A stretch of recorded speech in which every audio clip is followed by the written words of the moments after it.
Good morning. Today is 3rd of January 2025, and we are going to be racing today.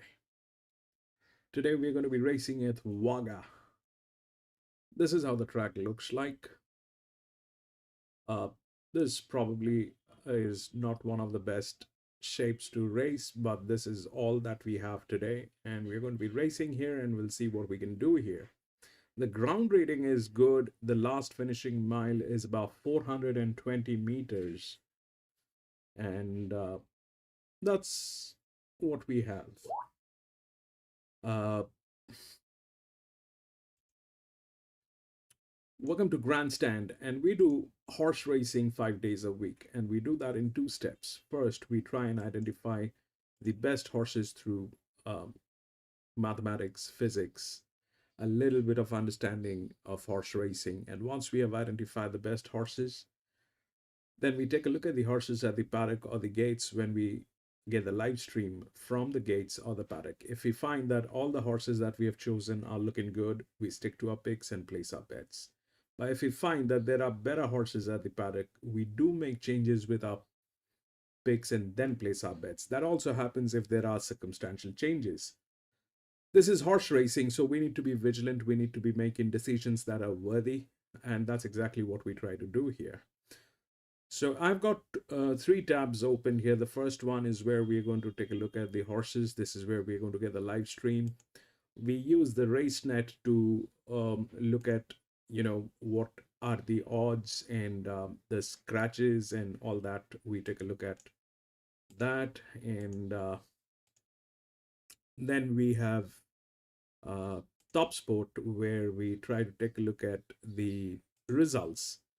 So that's all that we have. And without any further ado, we'll go on with the first race and see if there are scratching. 7 has been scratched.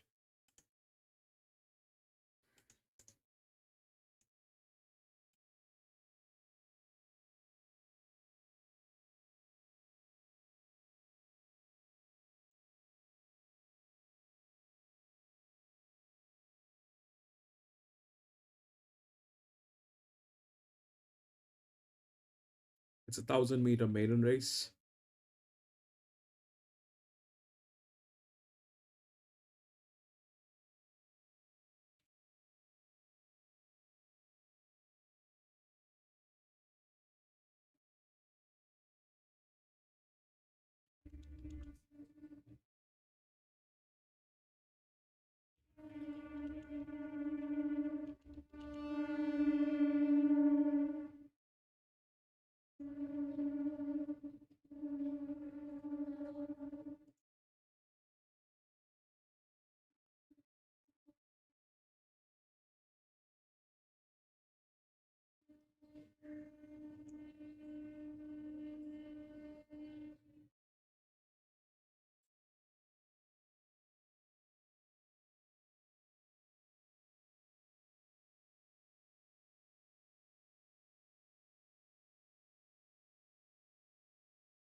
So 10 is the best filly, all right? I mean, the best maiden.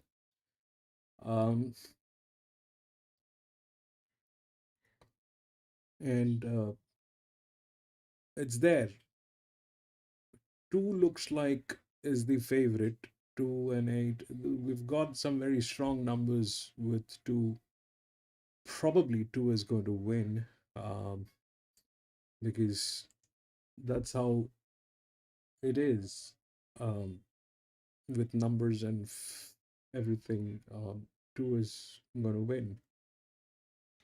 But the problem with 2 is it has got 8 races, and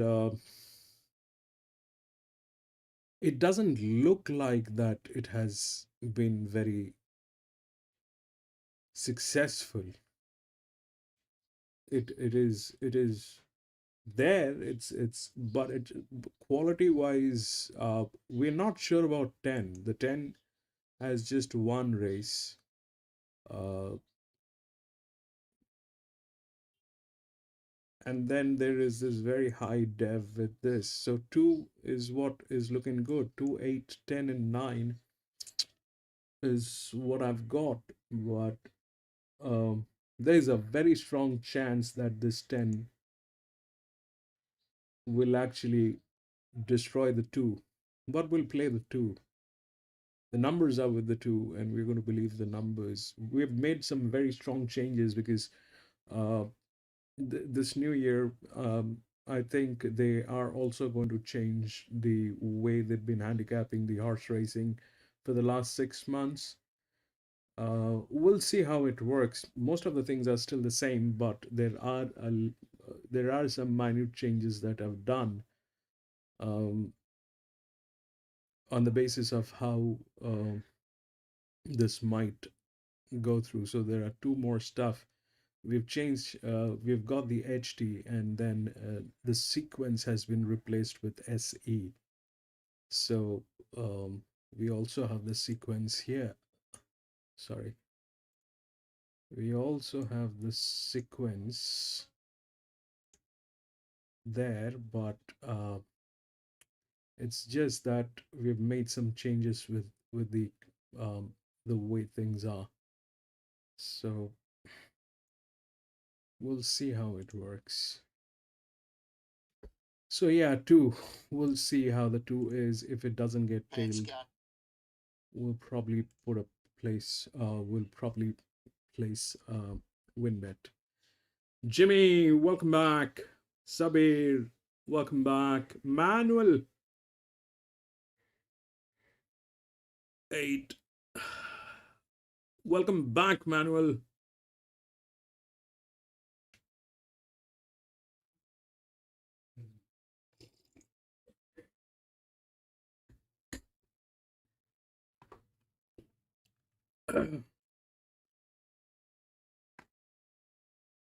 Manuel says 8 and 6. 8 and 6. 2 is the best hand, all right? These guys are just amazing. That's 300 by 50. These are also good. These are there.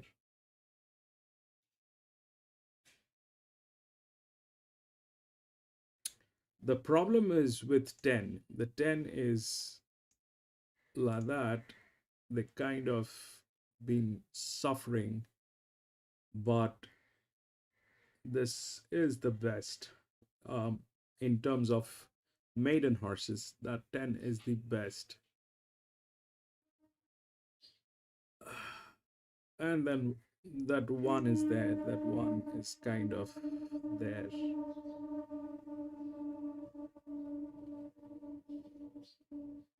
That's like this. Doesn't look like they've been very successful. Uh,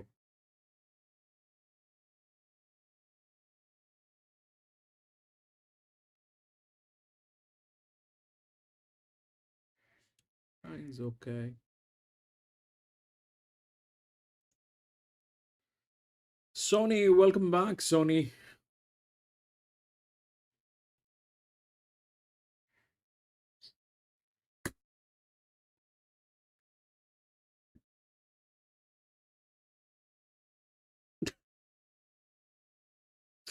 Best of luck, Sony. I wish.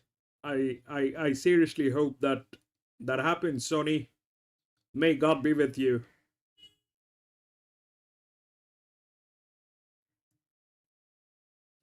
May God be with you and you do exactly what it requires to do that.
This probably us.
Yeah.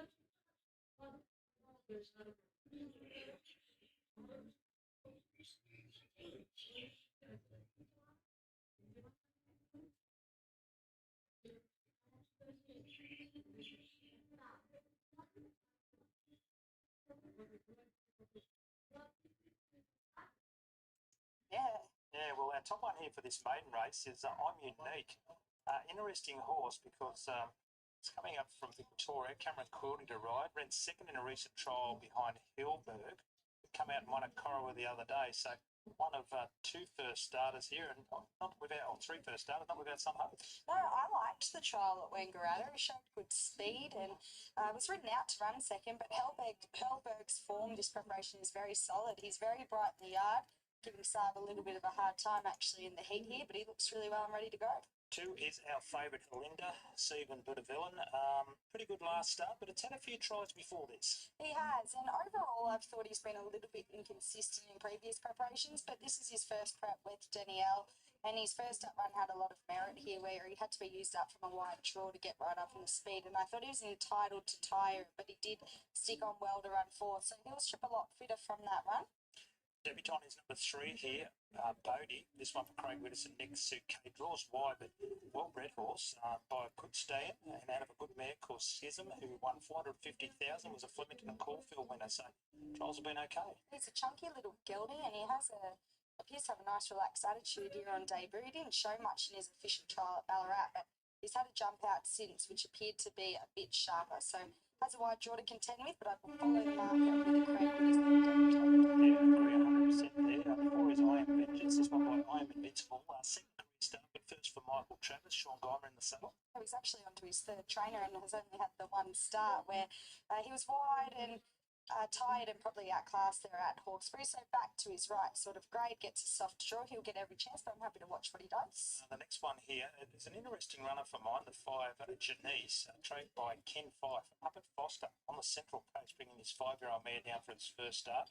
Christopher Pang to ride, wide draw, raced by Ken, of course. And this horse ran last on debut at Traralgon, so trained in Foster, had a debut in Victoria, and here is at Wagga.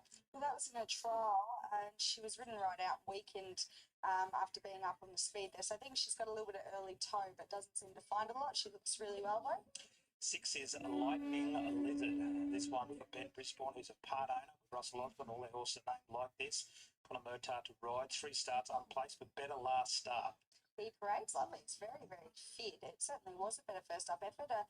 He was very wide up on the speed, and another one that was entitled to tire, and he battled away well to run fourth there. So I think from this soft draw, he can certainly improve, and the market suggests that too. Doesn't it? What? He's into $6 from $13. The 8 is a Petawawa for Nick Hayward and Matthew Dale. Our first start for Matt, who's had a really good run of success in recent times, especially with these horses having their first run for the stable. And it's $4.60, first run since running midfield there at Hawkesbury back in May. She'd be my pick of the yard. She's a really nice type of filly. I thought all of her career runs have been okay in much tougher races. She's never had a lot to go her way. So right back in grade. And as I said, first up for Matthew Dale, I'm expecting a very forward showing. Big watch here on the 9, Akatarara. Draws the inside. Third career start, but second start for Danny Beasley. Now, at its latest run, it just kept running up backsides, basically beating 4.5. Today it draws the inside. For mine, looks extremely hard to beat. We just don't know what it was capable of doing last start, but it looked good on film. Well, that's the query, but exactly right. Look, had to go back from that wide draw over the 1,200 metres and just had absolutely nowhere to go the whole way down the straight, and it appeared that Carly had a lap full of horse underneath her. Comes back to the 1,000 metres today, but with that gets barrier 1. So the way he jumped, I think he can be a lot closer in the run, and we're taking a gamble on how much he has to offer, but he looked like he had a fair bit. 10 is Witch of November. I've got it on top, but I've swung around a few times with this race. It's a $16 chance. Pretty good there last start, finding the line well. Wayne Carroll, Ella McGirt. Well, I would have liked to have tried to find a spot for her, but I just think she finds a tricky race. But her debut run was good. She was slow away. She travelled really strong in the middle stages, and she chased really hard through the field, beating only a length and a half. So she'd need a little bit of luck from the draw here, but certainly can't dismiss her. 11 is Lovely Lamages. Olivia Osborne's doing a great job with her team. Brendan Ward with a winning double at Corowa the other day, but this horse is big odds, $51. Yeah, she's first up. She's a pretty speedy mare. She always shows good early toe, but she just doesn't find a lot, so I'm happy to watch her. And the 12 is Magao. It's only had the one start so far for Kevin Hanley, and Amy O'Driscoll will ride from a good draw, but $101. His run was okay. I thought over the 900 metres he got back a bit and he wasn't too bad to the line, so extra 100 metres in the good draw and lightweight could help him. Well, multiple chances here. I'm really interested about this horse, number 9, Akatawara. Draws barrier 1, was open at $26, came into $7.50 today, now out to $8.50, but one of a few good chances here, 4.5 minutes off the start. Danny Beasley is the trainer, recently retired, I suppose a little while ago now, Danny, but all the best for 2025. Tell us a bit about this horse. Just kept running up the backside of other horses there first up. Yeah, he just didn't have much luck, did he? He just, it was sort of a learning run about him. He come to me about 3 or 4 months ago, and everything was he was always in a bit of a rush, so we sort of had to take our time to teach him to do things the right way, and he settled really good the other day, and when he went to work home, so I was keen to run him 1,000 first up, but he couldn't get into the races, so I had to run 1,200, and I thought he ran good, so I'm happy to come back today, and yeah, I've been happy with it this week. He's had a good week, so it'll be interesting to see how he runs. I'm still learning about him, and yeah, but I'm happy with his condition. Be interesting. The point is, Dan, is just how he will go when you really ask for that effort, because we never got to see it last time out. No, we didn't. No, and Carly's sort of thought that he was going to finish well, and she rode him well, but she just didn't have the luck. But yeah, barrier 1 today. Louise goes on, drops a little bit away, and as I said, I'm not worried about 1,000 too much. You know, I think he's got a few boxes ticked. If he's good enough, we still sort of haven't seen whether he's good enough yet. So today we'll probably tell him. We'll know in a few more minutes. Wish you well, Danny. Thank you. Good chance for my colour. You have it on top. Well, I do. I just thought in a race with a few unknowns here and even sort of bunch of horses, he was worth taking the gamble on. As I said, you can see horses sometimes in the run when they're unlucky, but they look like they're still at their top, and sometimes they look like they were going to finish off better than what they did, but they probably wouldn't have. But a horse like him, he looked like Carly had him full of running. He looked like he had a lot more to offer. So, yes, we still don't know, but naturally from barrier 1, he's going to find himself closer in the run today. So he probably doesn't have to find a whole lot. But I'm happy to be with him. So I'm taking the punt. I've got him on top from the 8. Petawawa, I liked her, the way she presented in the yard. I thought she was probably the pick of the yard. As I said, her runs have all been okay in much tougher company. And first up for Matthew Dale, he seems to place them well and they perform. In for third, I put the 2, our favourite Halinda. Well, his best form's definitely good enough to break through here, but I think he's a little inconsistent. And John EW10, it's a dangerous one. I thought he was weakening late. But it's a nice type of gelding in the yard that looked right up in his toes and ready it's to a go, and I thought it's a maiden. It's a good one, John. Well summed up.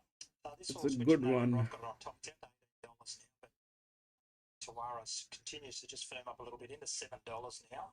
As I said, it opened at 26. It's $4.20 out to $5 for Petawawa. Lightning Lizard, he's in the 7s from 13s. Was good there last start, first up. What about this horse, Janice, coming down from Foster? I just looked it up. It's, 758 Ks from Foster to Wagga. He's brought this horse down for its debut, so we wish him really well with this horse. I Am Vengeance, only lightly raised out to $81. Bodie, first starter, well bred, out to $26 from 950, draws wide. Belinda remains our favourite, $1.75 in from $2.80. And the top one, I'm Unique, on debut is out to $26. So Linda very well supported here. I've made it 10, 8, 2 and 9. We'll see what happens from December 24 if this show can roll on for side and also Pierre Boudville. We wish Danielle well. She's up there at the Gold Coast, obviously looking at yearlings and all that, and then she's got a big team in today. But I thought these first couple of hers probably weren't as good a chances as a better chances later on, but just the way I looked at it. No, I agree. Sorry, I agree completely. Just waiting on a couple more runners to load there, but she certainly is placing all of her horses very well. Oh, just the 10, a bit reluctant to go in there. Oh, you're on top selection actually, Graham. She is being a witch. But yeah, exactly, aptly named. Yeah, but look, I probably knocked a couple of Danielle's horses last meeting and they came out and had a terrific day. So certainly not knocking any of them today, but I do think her better chances later on. So the last one's loading up now. We'll head up to Dale Walker for the call. of race 1 at Wagga. Get set for the first debate here. A big go, Helinda in the first. My Unique stands well with I Am Vengeance, Lovely Llama, Mogal, November, Lightning Lizard. Helinda the favourite into $1.75. A big go. The bet 280. Ready for the first. Starter on his stand. Set. Good line. Lewis, welcome back. Lovely Llama stands well, and they're off. Beginning well was Lovely Llama. In fact, out wide looks for the early lead. The favourite's up there. Helinda pressing on her. Lightning Lizard is on the inside from Janice. Bodie McGow the inside. Then Petawawa from I'm Unique. Next up was I Am Vengeance. And Akatarawa was the tail ender. Railing up, here's Helinda. It goes to the lead by a narrow margin on second. That 11 has Lightning advantage. Lizard third. The inside is McGow. It's underneath Lightning Lizard. But it Next can't. up, I don't we think had, it'll be able to Richard win, November. but Wide is Bodie.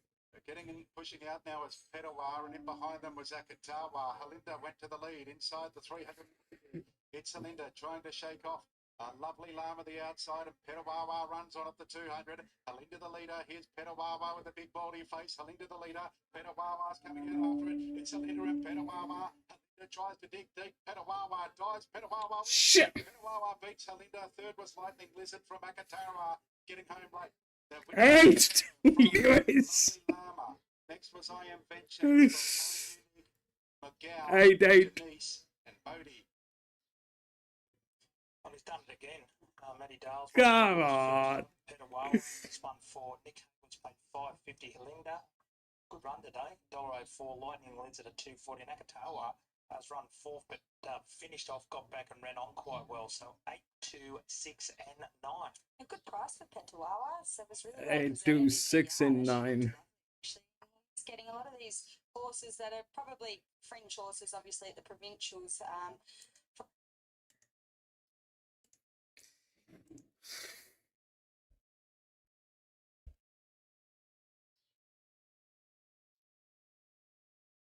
8, 8. 8, 1. Yes.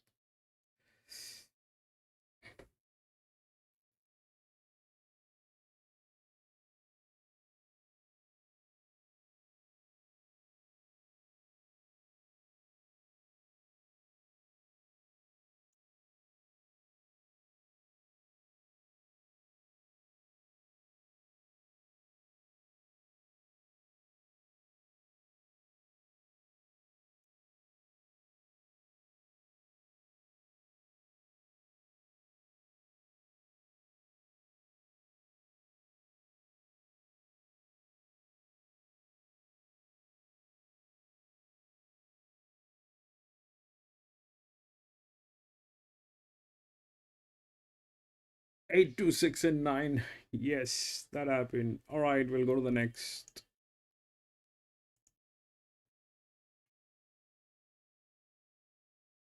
Four and 8 has been scratched.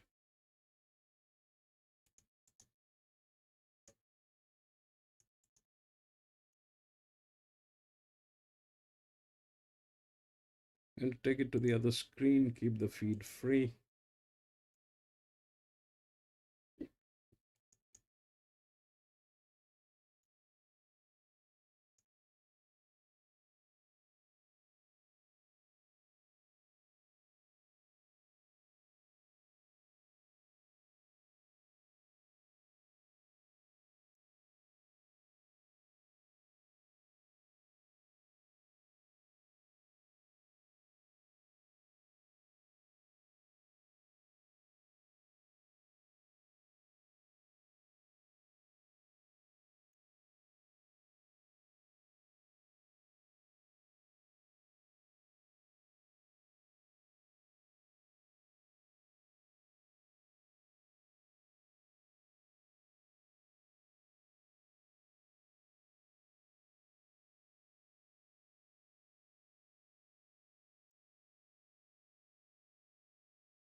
bounces into stride from Cat's Quarters. Highland Mirage, Luke Rolls hustling up towards the lead. A length of Not My Problem settling fourth, followed by Wingnut, 2 Silver Trip, and a half length last of all, Respectability. They've left the 1200 metre mark behind them, and Highland Mirage takes up the running. Bounds a length and a half clear. Cat's Quarters second, a half length third, the Piccolino. A length and a half, Not My Problem, fourth, the Rails. Wingnut is about to shade it. 2 lengths to Silver Trip, who gets the tag behind Wingnut. A length and a half away, last of all, Respectability. About 8 lengths away from Highland Mirage. Inside the 800, Highland Mirage by a length. Over second, Cat's Quarters. A length and a quarter third, the Piccolino on the inside. Now passed by Wingnut as it sustains the run on the outside of it. About 2 further back, Not My Problem. The favourite worse than midfield on the inside. Silver Trip is around it, and 5 lengths away, last of all, and toiling away is Respectability. Up towards the home turn on the inside, Highland Mirage and Cat's Quarters serving it up to this leader. 3 lengths away, third, Wingnut, followed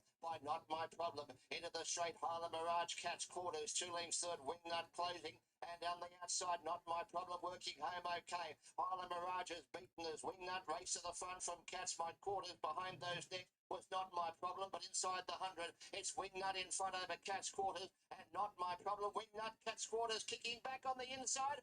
I think it's got up to win. Cat's Quarters in the last bound has worked up on the inside to win the event over Wingnut in a photo finish. Not My Problem third, followed by Highland Mirage, who had no peace. Next, the Piccolino. Okay.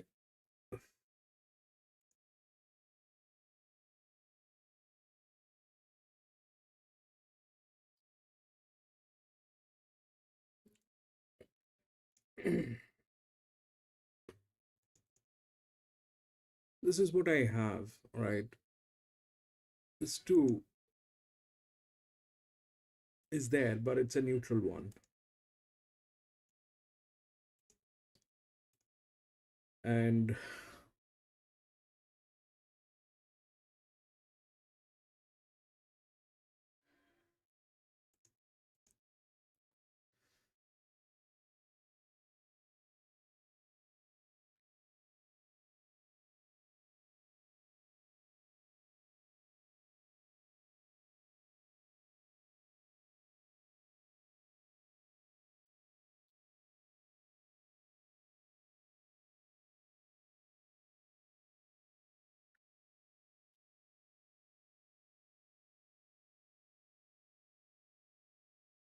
it's in the best hands. There's no doubt it is in the best hands, but the 6 is very much there. It's exactly like the same situation up here. That's an advantage. This is an advantage. Here it only gets better with 6.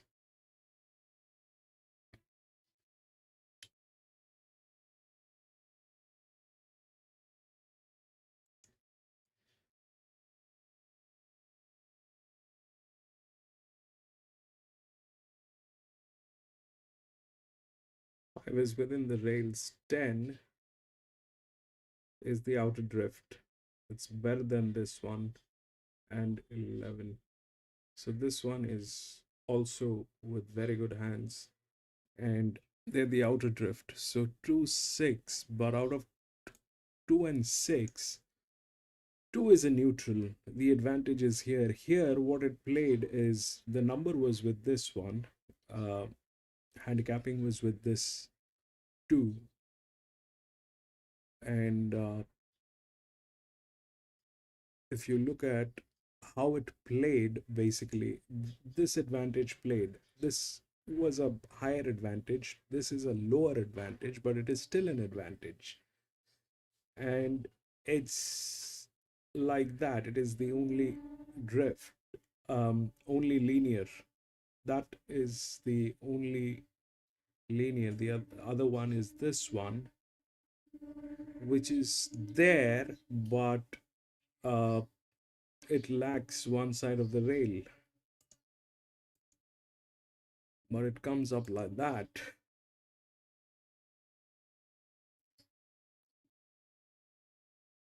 It's probably the 1 is basically is the best fit for this race, and we've got a very high machine learning on this, but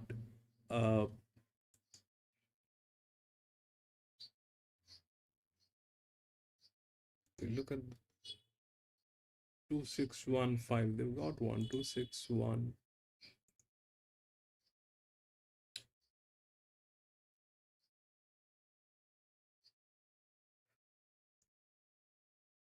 Two is the favorite. They're with the best people. Six, the problem is they have advantage, but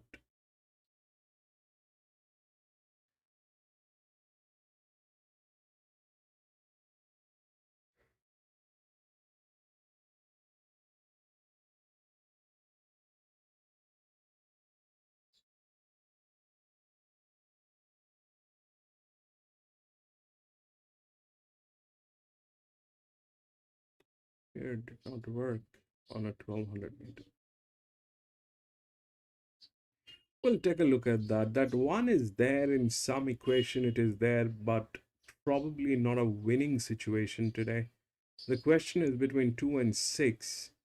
So if we look at what's 2 and 6, 6 is definitely better in terms of everything, and it's been given a lot of relaxation plus advantage here. And this one is a neutral, so this is going to run neutral, and that 6 is just better from even from the estimated body weight. This is probably better. The 11 is better than that, but 11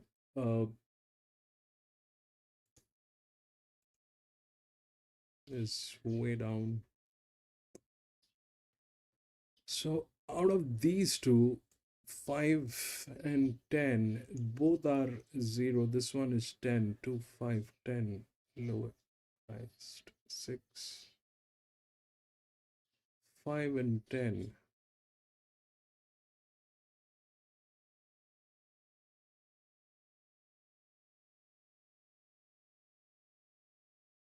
Five is within the rails. This one just has a drift. The question, that's a different thing to look at, but here it is 2 and 6. Here as a maiden it played with that 8 with disadvantage, though the handicapping was with 2. Here it is the same thing. Here it gets worse because the 2 is a neutral and 6 is not a neutral, but these people have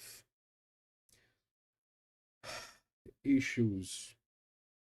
So we'll take a look at both of them.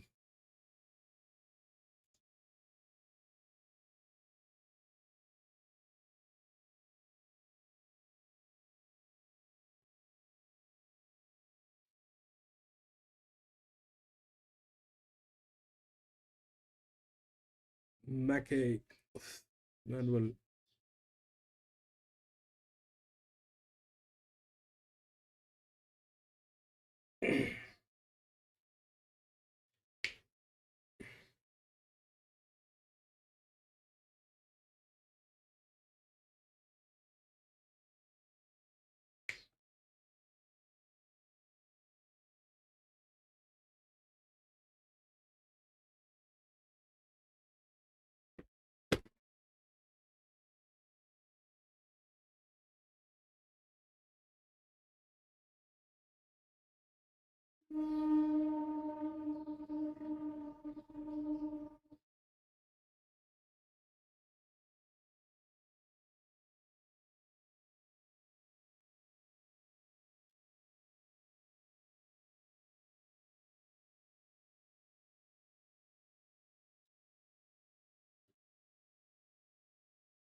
Where is this? This probably is McKay. Let's see.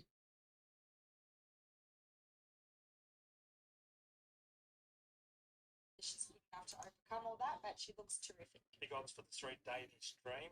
Blake McDougall rides for Alan McGrath. A good mare Outback Angel ran second in Sydney the other day. Nice horse going forward.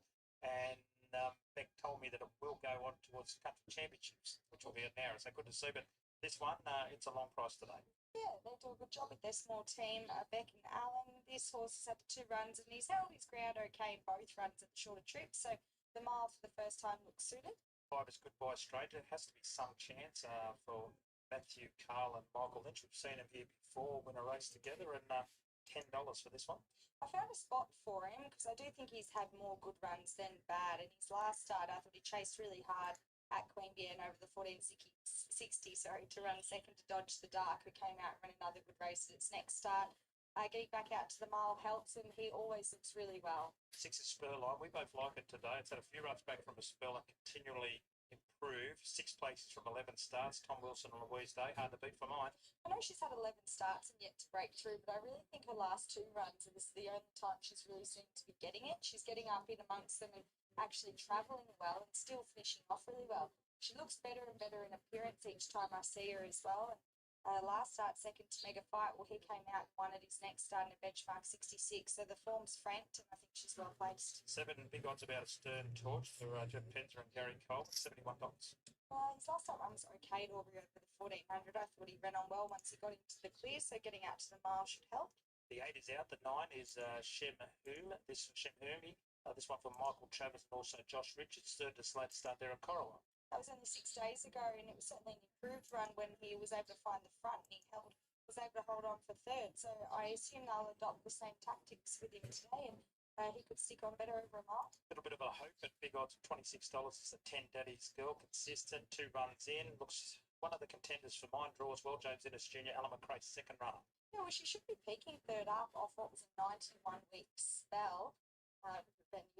91 weeks.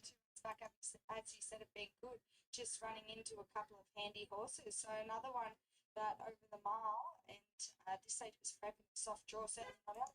11 is It Is To Be for Emma Murphy. A bit of news out the last couple of days that Emma will be switching over and helping her husband. His large team of horses. John 5 and 10. Last runner or one of the last $16 chance with Sean Geimer aboard. John, what do? We play the win bets or we play the bets we used to play? What do we do? For the first time can really help him. Might have run into a bit of a slick mile here, but I really think he's ready to do something. I've been losing terribly on the win bets for the last maybe about 2 months. Terribly. It's making scars now. There's something or the else that I miss out every time. It's Timaru for Terry Gibson, start number 28 today. Big odds $101. And Amy O'Driscoll replacing Craig Keatings. He's just overweight for this ride. He gets back and never seems to find a whole lot, so it's hard to make a case for it. Start 28. Yeah, hard race, short enough. This one I thought, holy hell of a dog. And you and I both gone for Spurline, who's trained by Tommy Wilson. Tom, good luck for 2025. This horse looks a contender, probably your first runner for the year, and looks up to it. Yeah, I think she's up to it. She's the horse better than Marie that they run now. So Is that 6 getting tailed? 6 is getting tailed. 6 getting tailed. Don't want a dehydration in this heat. But 6 is a 4-year-old mare. That's all right. I mean, it's okay. It gives you a little bit more confidence seeing that horse coming. We've got a straight line with 2615 as the odds, but that one is there in some way or the other. And what about 11? Yes, Wish you well in sabotage. 2025. Let's get this home, Tom. Thanks, fellas.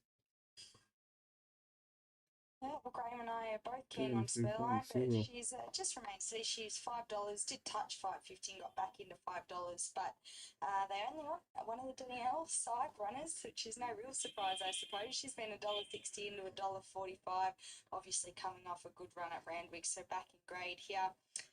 Riverbend Unicorn, who carried on a little bit in the yard. He seems to me to be a bit of an immature gelding still, and he looks like his head might be a bit of an issue for him, and he seems to have a bit of ability, but he's just not quite putting it all together, and he's been $5.50 out to $7.50. Goodbye Stranger, who paraded very well, $10 out to $13. Is it to be? It's been $19 into $16. Daddy's Girl, 26 out to $34. Danish Dream, the second of the Alan McRae runners, has been 100 to 1 into $81. Aston Torch has been 100 to 1 into $81. Sally's Cardo has been up a little while now, but as I said, very fit coming back in distance. Has been $41 out to $81. I'll let you say the nine's name, Graham. He's been 100 to 1 out to Shamovie. And So You Thought has been $151 into 126, and Timaroo at start 28 is $151. Yeah, just on 2.5 minutes from the start. Yeah, short enough. Probably more so than it's the stablemate earlier. It's entitled to be that price. So nice and short. Holy hell, they're at $1.55 in from $1.60. Just draws out a little bit, but that's no biggie. Riverbend Unicorn, just a bit playful in the yard. This horse $7.50 backing up after running there at Corowa the other day. Looked home for all money. I wanted to go with the 6, but $6. So that gives me a little bit more confidence with Spurline, who I do have on top. From Holy Hell, Riverbend Unicorn's got the 60, so he's got 2.5 kilos more than anything else. And the 10 Daddy's Girl, format of its first up run's quite good, with Divron winning last week and Master of Disguise as well. So our first race today was taken out by Petawawa for Matthew Dale and Nick Haywood, able to just finish too well for our favourite there, Helinda. That was the result of the first minute 40 off a start. Alan McRae with 2 runners here. We mentioned Outback Angel had a terrific race. We'll push on to that country championship race there at Nowra. Not too far away. Strong It's always the strongest area at the SCRA. We have to say that, but it is. It's true. Right. Look, have a look at how many horses won it. Horses, yeah, highway strip. I assume he's. Look who won it last year. Yeah, I know. That's exactly that. Well, that's actually the Wagga I was talking Yeah, that's right. about. But you're right. The Riverina is also our area too. So, yeah, the rest. No, I'm looking forward to that. And then we've got that big one here as well on March 1. So a lot to look forward to, and that other one is at Nowra as well. So we've got Racing and Maria. Those fields are out for that meeting on Monday. They'll pack the place out. They've got a cow cutter down there at the golf club on Sunday night. If you're interested in the golf, get in contact with the club, because they're playing golf there on the Sunday. Cara and I'll be down there hosting the cow cutter. It should be a good night, Carla. Yeah, it definitely will be. Tommy Berry obviously down to ride on Monday, so he'll be at the cow cutter as well. So very much looking forward to this. Back to this race though, Graham. I'm glad to see a bit of support has come for the horse we like. Spurline now into $4.20. Holy Hell's drifted slightly, $1.45 out to $1.50, but I think Spurline looks really hard to beat here. I'm 6-2, 1 and 5. Graham, your My numbers are 6, 2, 1 and 10, the 11. It is to be with the blinkers off for the first time. Was a little bit playful there. The 3 Danish Dream, one of 2 runners. Blake McDougall with a few rides today. One of the roughies, a Stern Torch, about to go out with Jeff Penzer. Did about 4 rides for the Colvin stable at the last meeting. They were able to get a winner with it. It's on to Wawa. So we'll head up to Dale for the call of race 2. Danish Dream, the last one to load. Short price favourite, Holy Hell. The red colours with the white armbands, ready, set. Good line. This girl stands well. And they're off and racing. So You Thought jumped well. Also, Cheval Wavy, the bolter. It goes to the lead on settling down from So You Thought. Goodbye Stranger. They will follow next up to 4th position going forward is Danish Dream. Underneath them, Riverbend Unicorn. Holy Hill's about 6th position on the outside, a little bit deep but pressing on. They were followed to Spurline, a couple of lengths to a Stern Torch, Daddy's Girl, Sally's Cato, then Timaroo, and it is to be is the tail ender. So it's a good go up front. Cheval Wavy and So You Thought. They go stride for stride, but at the 1,000, Cheval Wavy kicks and gets a clear margin now by a half length on So You Thought. Danish Dream is in 3rd. Goodbye Stranger is on the inside of it in 4th position. Still wide, this favourite, Holy Hell. It's going to be 3 deep all the way. Spurline's underneath it, the one they backed late. The inside Riverbend Unicorn, a Stern Touch, Daddy's Girl, Sally's Cato. It is to be takes off, and the tail end is Timberoo as they pass the 600 metres. Shemma Wavy, a narrow leader. As they come up towards the home turn, it's Shemma Wavy, followed by So You Thought, the setter, 3 deep. In 3rd position is Danish Dream. Back to the inside. Goodbye Stranger is threatening. It needs a way out though. Right down the outside it is to be, and Holy Hell is still there after being 3 wide all the way. But through the middle, Goodbye Stranger, it is to be, and Holy Hell, they hit the 200. Holy Hell under a little bit of pressure. It is to be, race to the lead. It is to be in front. It's got a clear-cut margin inside the last 100, and it's going to be, it is to be. It is to be first, Holy Hell. Tough Run went second. Spurline rallied late for 3rd.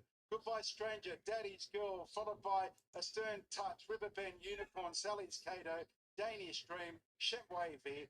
Next up, Timberoo, and near the tail, So You Thought. Oh, that's terrific for everyone involved. It is to be. It's promised to do that for a little while now. And today with Sean Geimer on board. I think that might be Sean's first winner back since he was out for a little while. It's paid $15.80. The blinker's on for the first time. Obviously just switched it right on, and we watched that news that filtered through yesterday that Emma Murphy to close down her side of the training and join forces with her husband Pat there. So this also will obviously transfer across into Pat's name.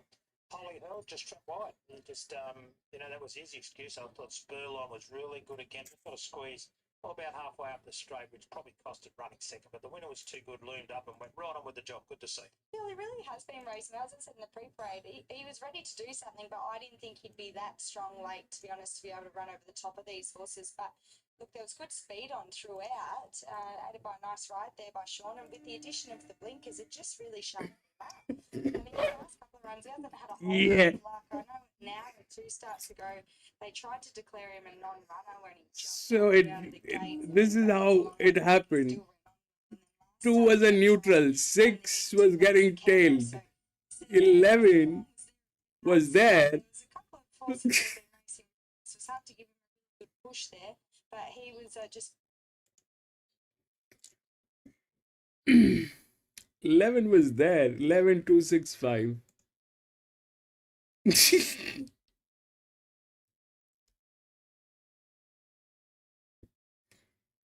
Fuck.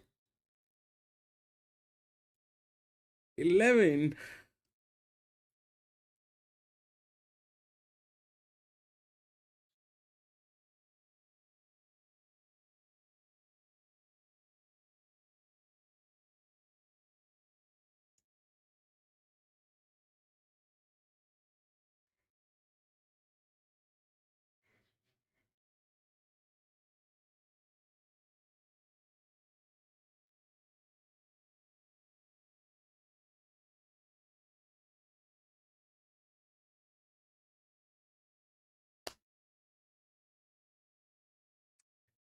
I don't know about that, but John, the thing is,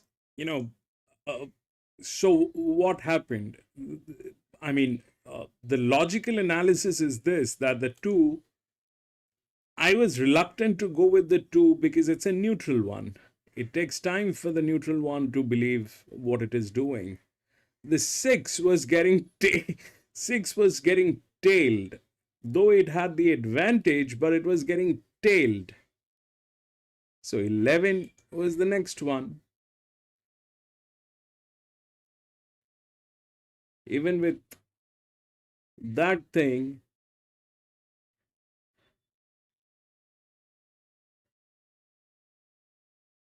and it is the heaviest. It is the heaviest. Today we are at a 420, so the heavier horses will do best. It's not like the tracks that we played for the last couple of days. There we had issues because they were like within 300 meters. But the heavier horses will have a very, very strong advantage today here. Man. 3. 4 has been scratched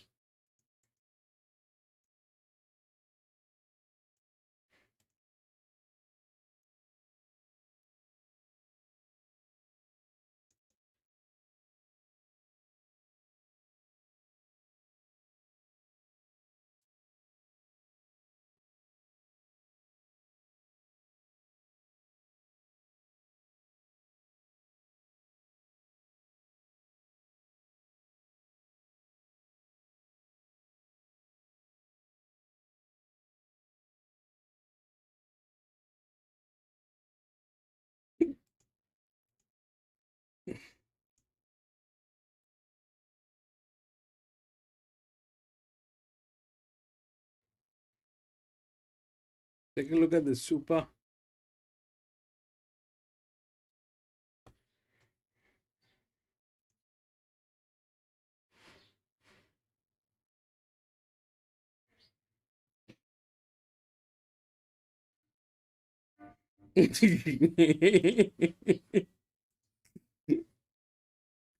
We had that.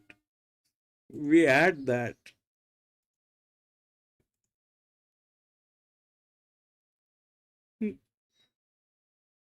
We had that, but it's just that,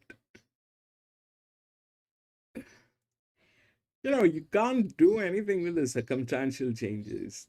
I mean, if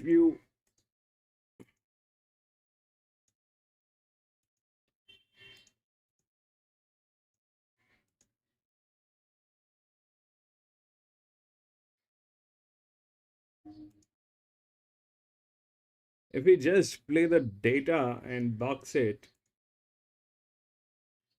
we'll see.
Lexi, bro, welcome back.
8516.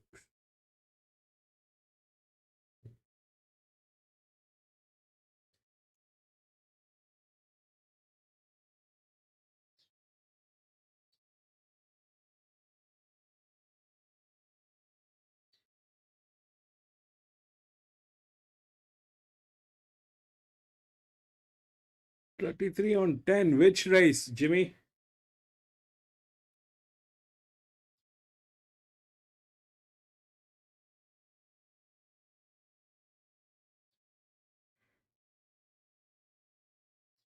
Last one.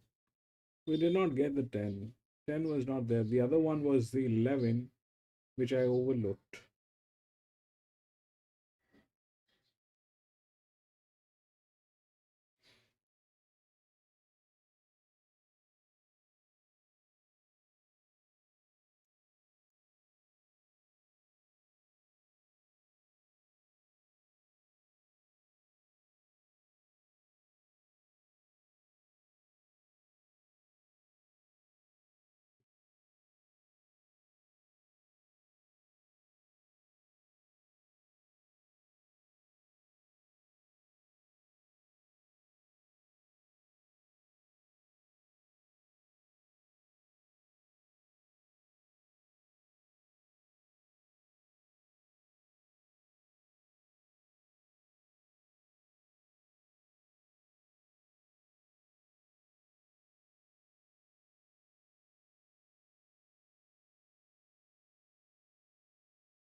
This is what I have.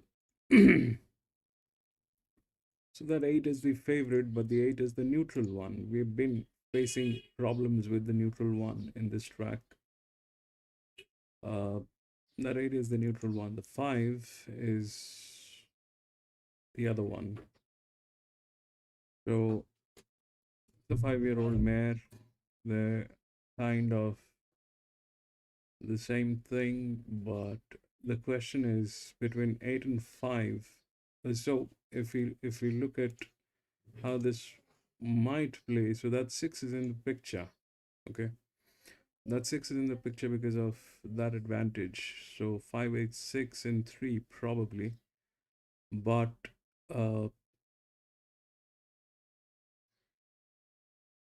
if that 6 is there, then probably either this 9, which looks like absolutely disastrous, they will get in, or the 1 which is there will get in. 1 is a better horse, that's no doubt.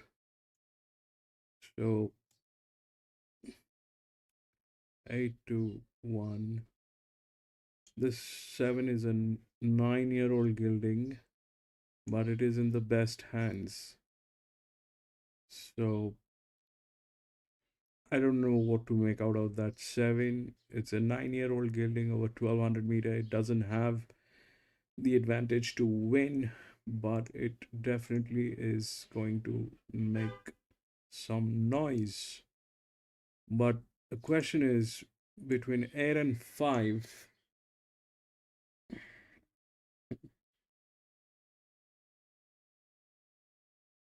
Eight is a better horse, but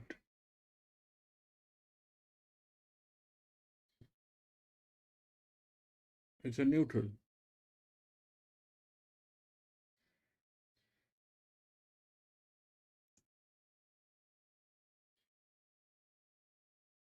Yup, I know what you're saying.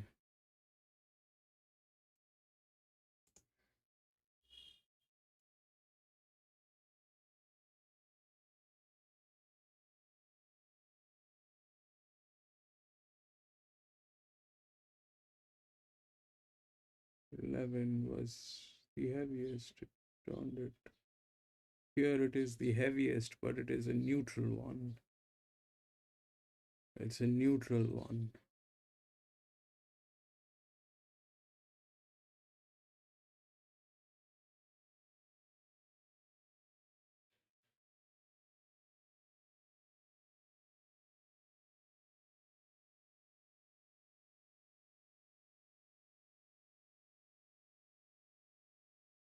The 7 and 3 both are within the rails, but this one is a 9-year-old gelding. It's not.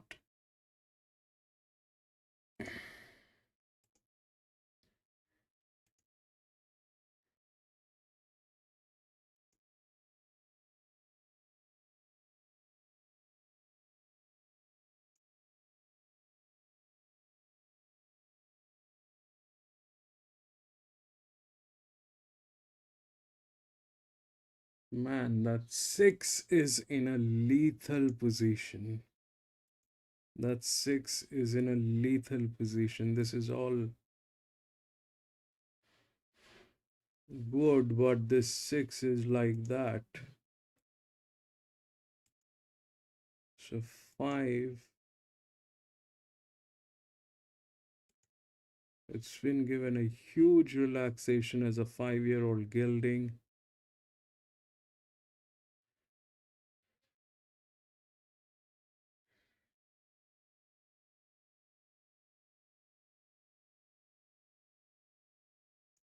We'll take a look at the 6. We'll take a look at the 6.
Smarter drifting back to fourth, easy going girl, and Ned went to the rear.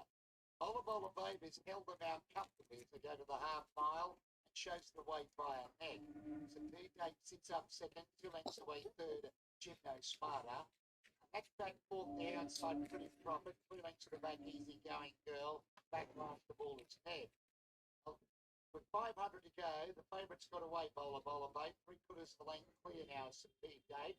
Gymno Smarter picking up ground close to the insider. Then we've got Pretty Profit. Ned is starting to loop them, and last of all, Easy Going Girl as he sets sail for the judge. Well, let's see what she can do at the business end. Bowler Babe. She's a length in front. Gymno Smarter trying to come off at that second. The outside Ned starting to run on. Then Speed Date.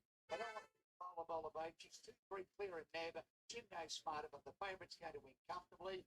Bowler Babe first. Ned second. Gymno Smarter third. Easy Going Girl fourth. Fifth Speed Date. Sixth, the last one over the line. Pretty Profit. Well, she got there, the favourite too, Bolla Babe, just given a pretty steady time in front by Stanley. Smart ride, wasn't it? She was able to ping to the lead. She had a little bit of company, but she just did everything right. She raced tractably, and that race experience told in the end. 2, Bolla Babe salutes. 3, Nev got home okay there to run second. She got no idea, does she? Gymno Smarter, she was green as a billiard table in behind them there, throwing the head around, and she just didn't know what to do. So we'll wait with her, a bit more race experience, and the 4 Easy Going Girl has run fourth. 2, 3, 5 for the numbers. Race 2 at Mackay. Let's head to Graham White and Kayla Nisbet for race 3 at Wagga.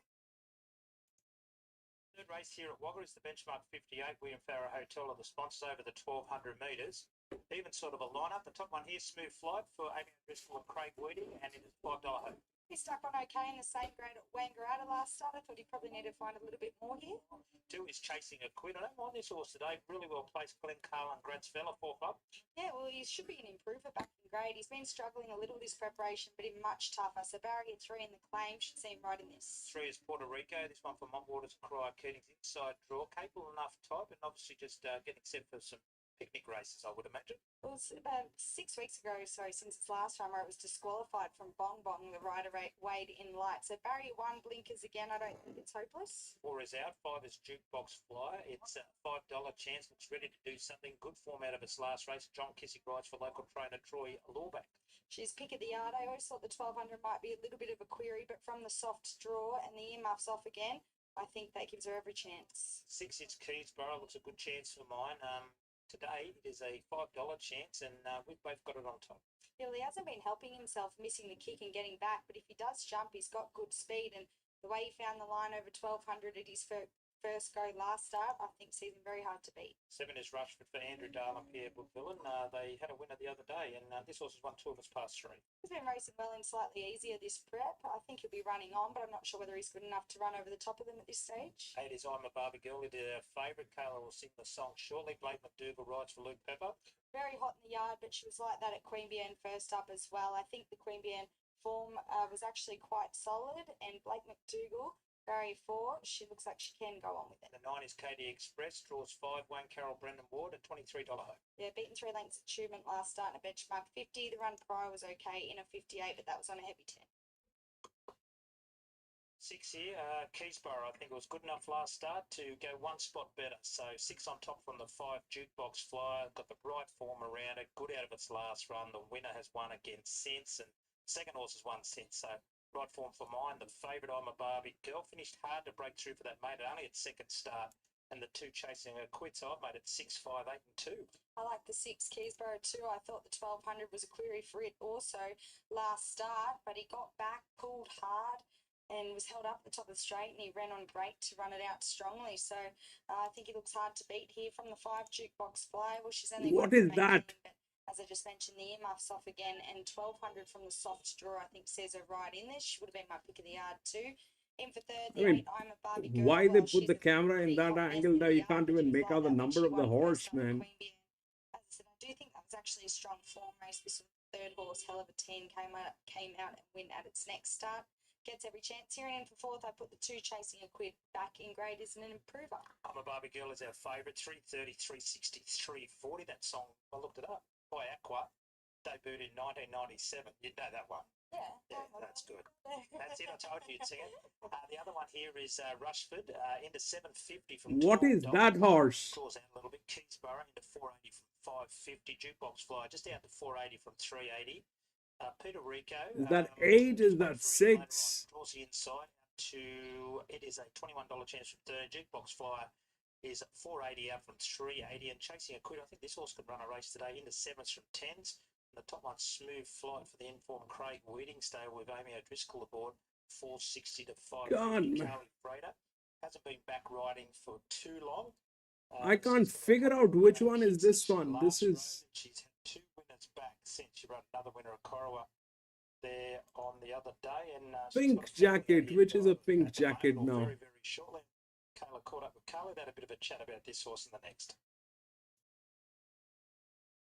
You haven't been back all that long now since a break from 3 years from race riding, obviously having kids and that. Beautiful. Comeback? I'm loving it, Kayla. Yeah, it's really good to be back. More so than before? Yeah, actually, yeah. Because obviously I was an apprentice before, and now I'm senior. And Looks like 6.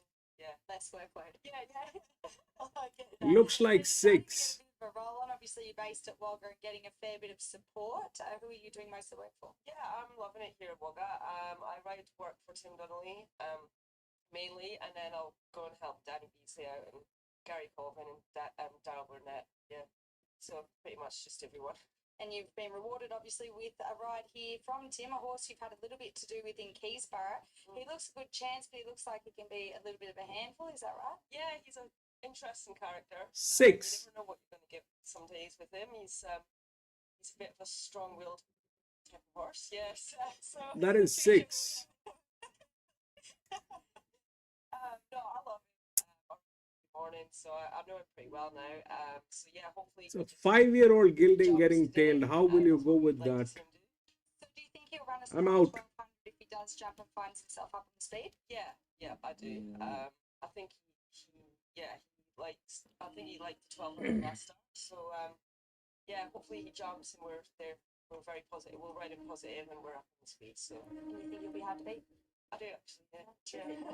See you. Good luck to you, Carly. Thank you so much, Kayla. Finch, welcome back, Finch. It's down. It's into $4.60 from 550. It's on the third line of betting behind I'm a Barbie Girl. It's only lightly I wanted to go with the 6, but 330. it is getting tailed. I don't want to go. She's a jukebox flyer. Consistent format of its last run was pretty good. But when you look through the form of jukebox flyer, it has only won 1 of 18, 6 placings. Keysborough, 1 win, 2 places, 15 our favourite. It's on the other side. It's only had the 2 stars for a win at Queanbeyan. So there's a lot to weigh up here. Dale Walker's with jukebox flyer as well. Our favourites, that horse you can see in those colours of Luke's that have had plenty of success in recent times since they've moved back to Canberra. Yeah, definitely. And he's really gotten on a roll, particularly in the last month. They all I know mean, Taylor, 8 she is a was probably out in 3-year-old. Wagga. Yes, but it is a neutral. She actually flipped over on Port Quaid in the enclosure at Queanbeyan. I don't know whether it will be able to deliver on a 1200 meter. That 8 has all good numbers. She seems to be relatively But relaxed behind the gates. But yeah, I agree. I suppose she definitely has a lot less conviction. it's a neutral. Some of these other horses, but I thought it was interesting, and I was glad to hear Carly say with Keysborough that she felt he would run a strong 1200 up on the speed, because in the past when he's been with other trainers, they haven't really got him past 1,000 metres, and he was very speedy, and that seemed to be what they'd keep him at, 900, 1,000. So I thought the 1200 was a query last start, and when he missed the kick, they had to go back, but he ran the 1200 out strongly. So I was really interested to hear if she still thinks he'll be strong over it up on the speed, and the fact that she said yes was good, because I do think he looks like a bit of a train. If he does jump on par here, I don't think she'd be able to drag him back.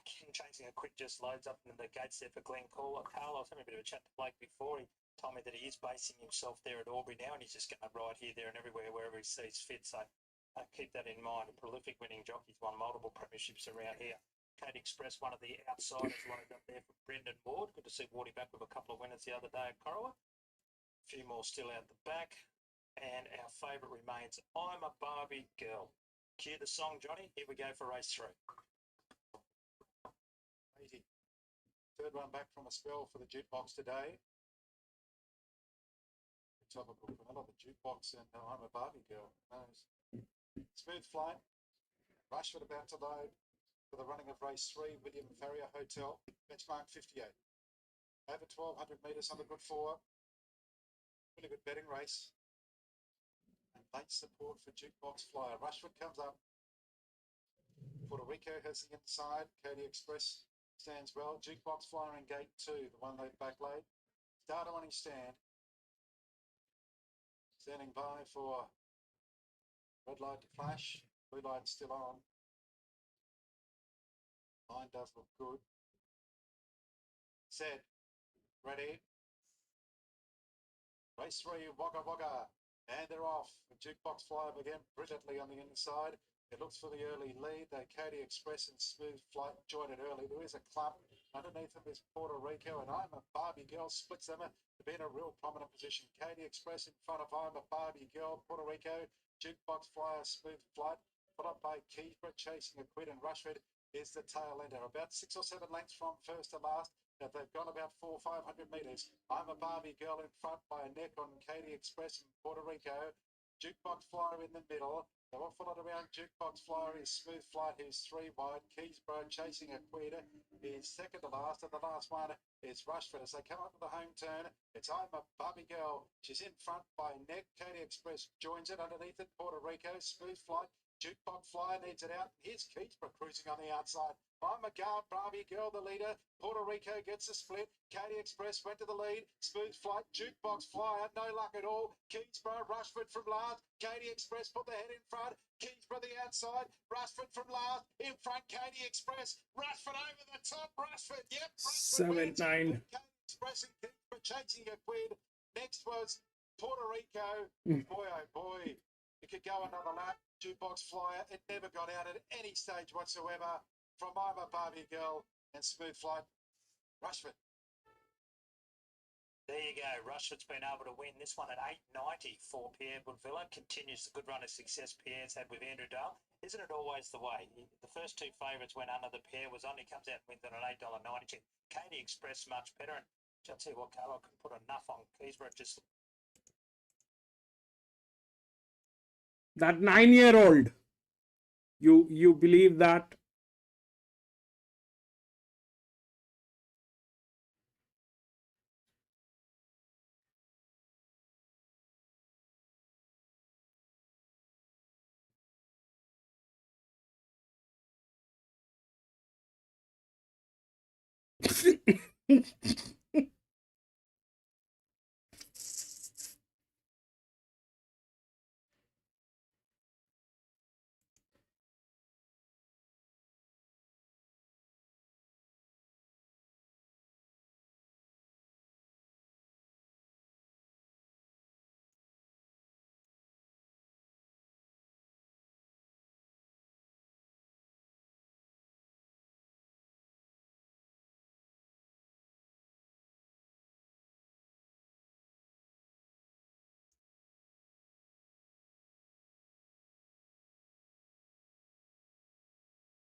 Owner and trainer won that race. That's a 9 Finch. It's a 9-year-old gelding, man. Now, John is going to call me ageist.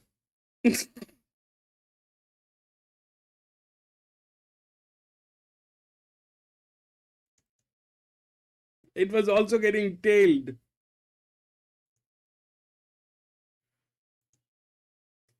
That old grandpa was limping.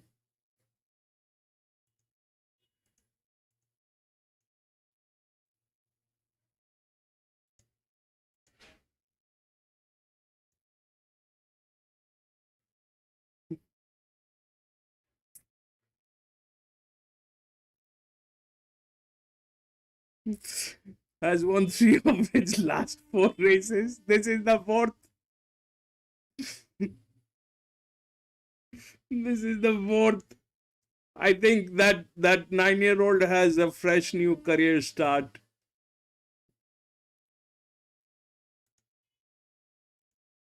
I don't know, but luckily I was out.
Right, this is what I have.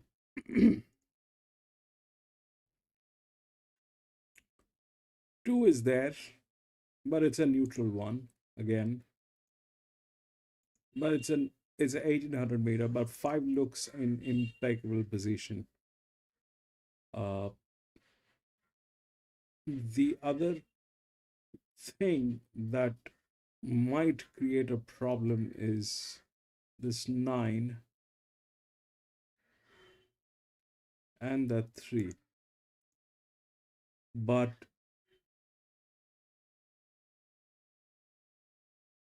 other than that, we are all good. That's how it looks like. 475.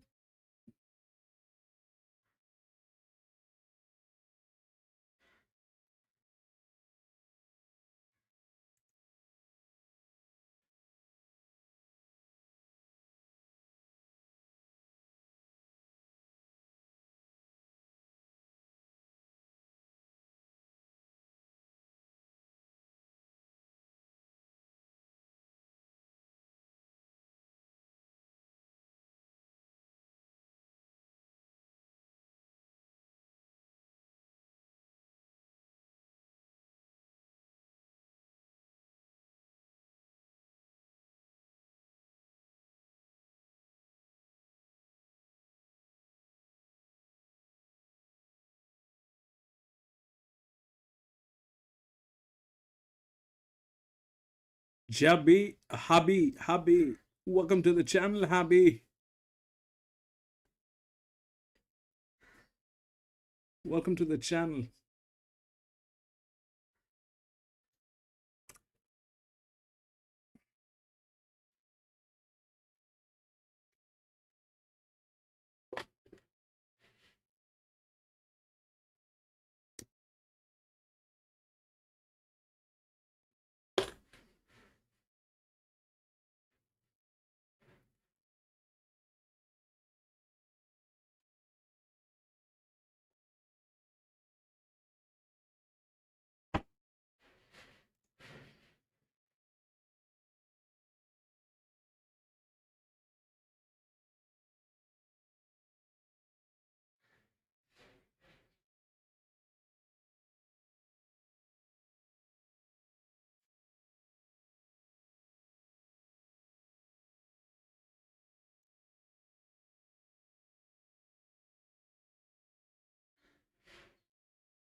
Big ticket, and last of all was Cry to Me into the straight to the 250. On the outside, Tosmian darts to the front. Launch Sequence back to the inside as they drop She Can Dance. On the inside, Launch Sequence with Tosmian on the outside. Tokyo Lady and Kashoma is out deep, but Launch Sequence hard up along the rails is racing clear.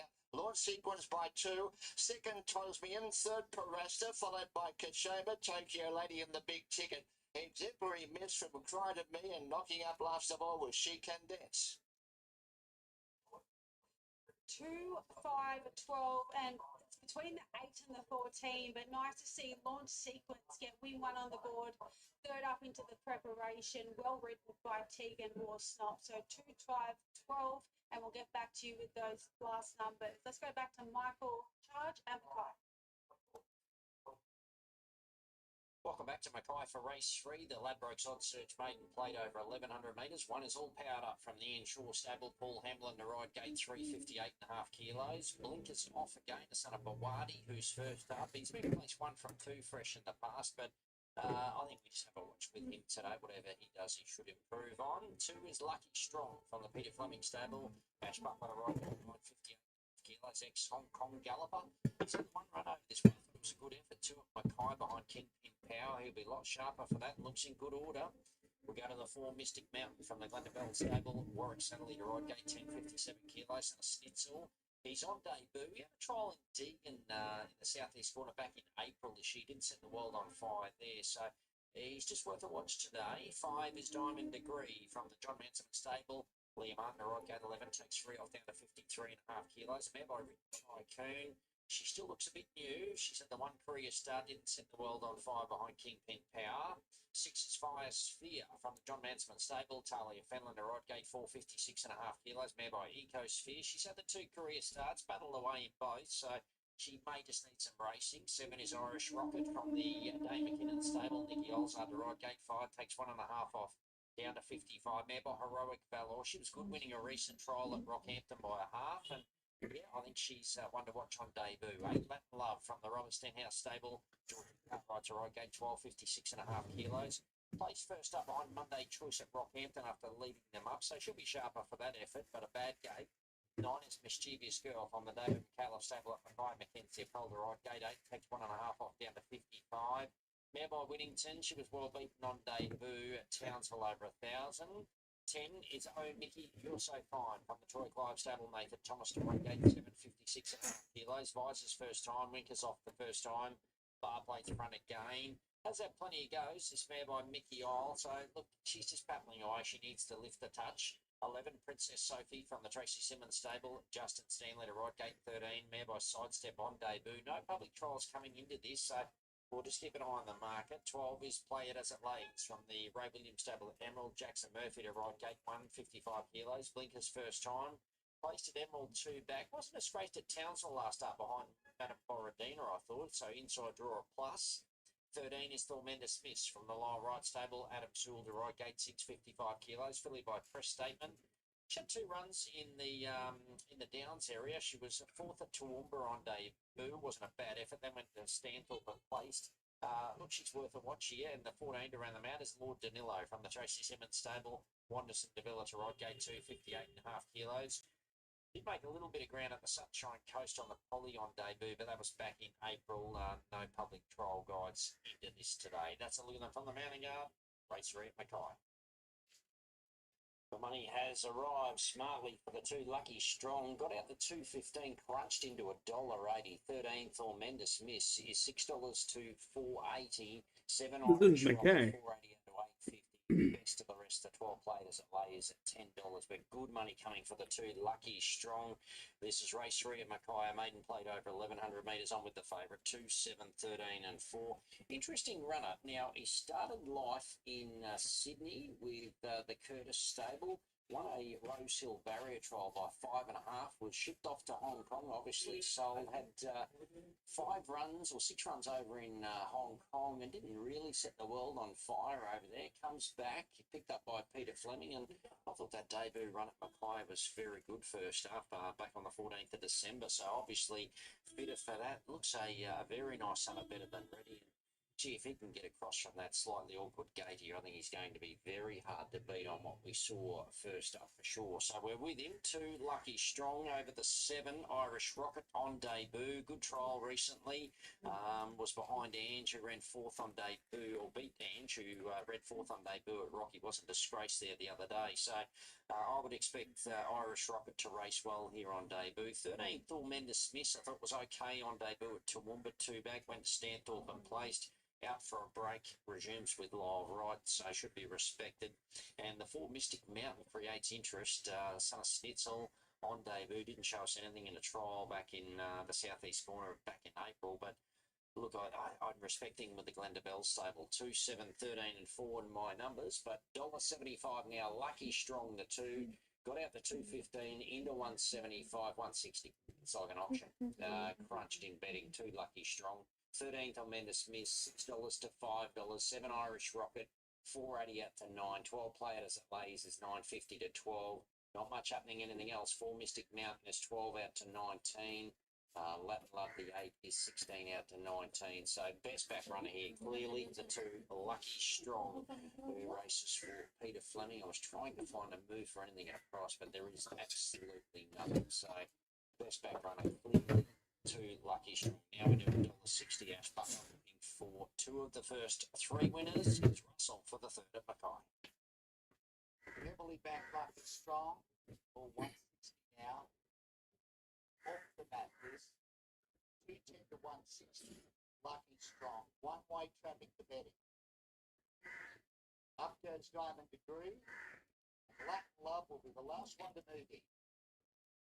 Play it as it lays, drawn down low. Princess Sophie stands up well. Latin Love. Matthew Smith. Now Latin Love will come in. A little reluctant about coming up into the gates. Up goes Latin Love. Now we're right. Red light on. Lucky Strong the favourite, drawn out wide. And they're racing. Lucky Strong come out fast and the jockey's going forward looking for the lead and finding it. Going to second is Irish Rocket, aiming for So Fine, Diamond Degree. All powered up into a handy spot by a Spear. Latin Love, the Mindy Smith is getting back. So too is Mischievous Girl. A long way back out of its crowder, Princess Sophia. Further back in the field, Mystic Mountain. It can't go at all. Play it as it lays. And back near the rear of the field is Lord Danilo. Lucky Stronger. The favourite is going strongly as they come to the corner. Shows the way by 4 lengths. Running second is Irish Rocket. 3 lengths away, all powered up. And then Oh Mickey, you're so fine. Well, let's see what he can do. Lucky Strong. He's a length and a half in front. Irish Rocket trying hard the outsider. Lucky Strong the insider. Irish Rocket the outside's a bit of a danger. Lucky Strong in front. Irish Rocket starting to cut into the margin. Irish Rocket went up, hit the front end, edged away. Irish Rocket first. Lucky Strong second. The Midius Misses run third. Latin Love Fire Sphere all powered up. Played as it lays. Then came all coming and missed shortly after the going past the post diamond degree. Then we got Mischievous Miss, a long way back, Lord Danilo, then Tequilo, Mystic Mountain, one more, Princess Sophie. 7 to 13 and 8 will be your numbers on debut. Irish Rocket over the top of Lucky Strong, who looked home and hosed on the corner, but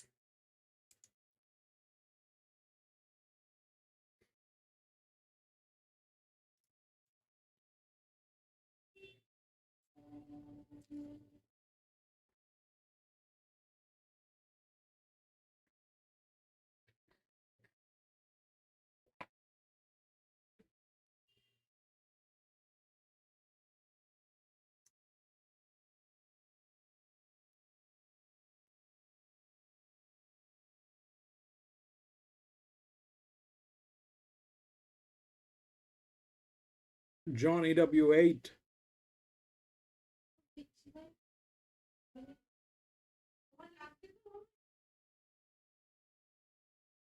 It's been to one league race.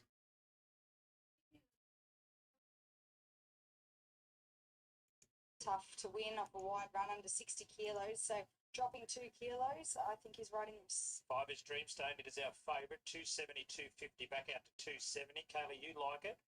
Victorian form has been pretty good, and the jockey has a good strike rate on this horse. Yeah, she's racing well in tough Victorian staying races. It's a huge giant. Staying form is typically stronger than our New South Wales one. Last start, she ran 5th, not beaten behind, far behind Howland Rain, who's won 3 in a row, and it was 2 of those were city races. 6 is Silnado, another last start winner. This one for Conor Murdoch, Ben Brisbane. What a year he had in 2024. $10 chance. Yeah, knuckled down well to win over the mile at Wangaratta last start. Another horse, I think the extra furlong will help, but I think up in grade today, he'd need the right run from an awkward draw. 7 is Brom Lake, another last start winner. Was good last start. It's been back 2 into 550 from 850. Same combination, Steve Engelbrett and Deanne Pena. Yeah, he drew clear late over the mile at Goulburn to be able to win, so I think the extra furlong will help him too, and he'll get every chance from a good draw. 8 is Poker Dice, draws the inside. Now, we've got to get used to saying this. Trained by Keith Dryden and Libby Snowden. They've joined forces. Libby, a long time devoted, stable employee, stable forewoman for Keith, and rightly so, she's in this training operation now. This horse is big odds, $31. An integral part of their team for sure. Right. He's found the line well at his 2 runs back. He'll be fit now, 3rd up, and the 1800 will help him, and only 53 kilos, he'll get every chance. And I really like the recent displays by St. Loft, placed at its past 2 starts. James Ennis Jr. rides for Michael Travers. He's trying really hard, all preparation. He gave Zonto a cover last start, but that equally gave him a hard run, so I thought there was a lot of merit in him running 3rd. Just under 2 minutes off a start here. These runners around to the barriers. Dreamstone is our favourite into $1.90 from 270. Your selection, Kayla, you've got it on top. I've left it completely out. I've made it 2, 4, 7 and 3, but you're with the favourite, and the money suggests it can win.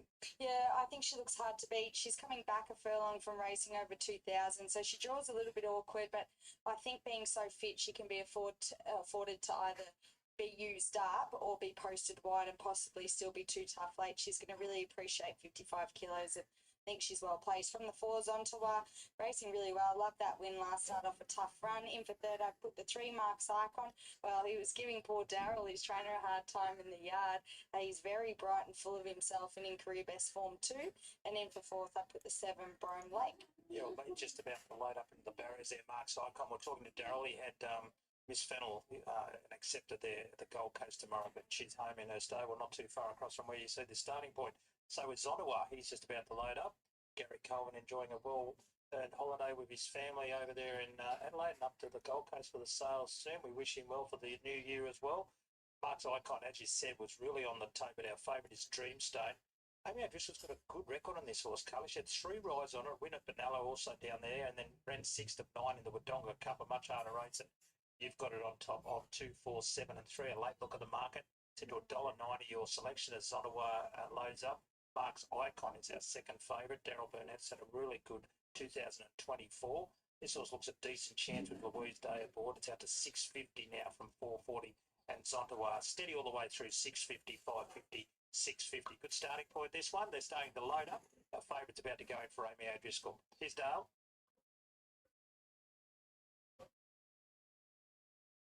$74 in the old one, $2.72.80. It's now $1.75. So off comes up. Starter on his stand. Last of them loaded's on tower. Just rears, comes back down. Light is on. They're ready to go. A big go Dreamstone here. The starter lets them go at the 1800 metres. And the Shower Valley bounded out well, but it doesn't want the lead. It's only walking. Dreamstone comes over from the outside and Brom Lake through the middle. Favourite's going to head them off here and get a clear-cut lead. Not even open up a bit of a gap. It's 3 in front already. Brom Lake is second, St. Loft third, then a Shower Valley comes on Tawa. That's not necessary. I don't know why is he doing that. That's very, very unnecessary thing that he's doing. It will run out of gas. It's got a 420 straight. That is very unnecessary on that horse.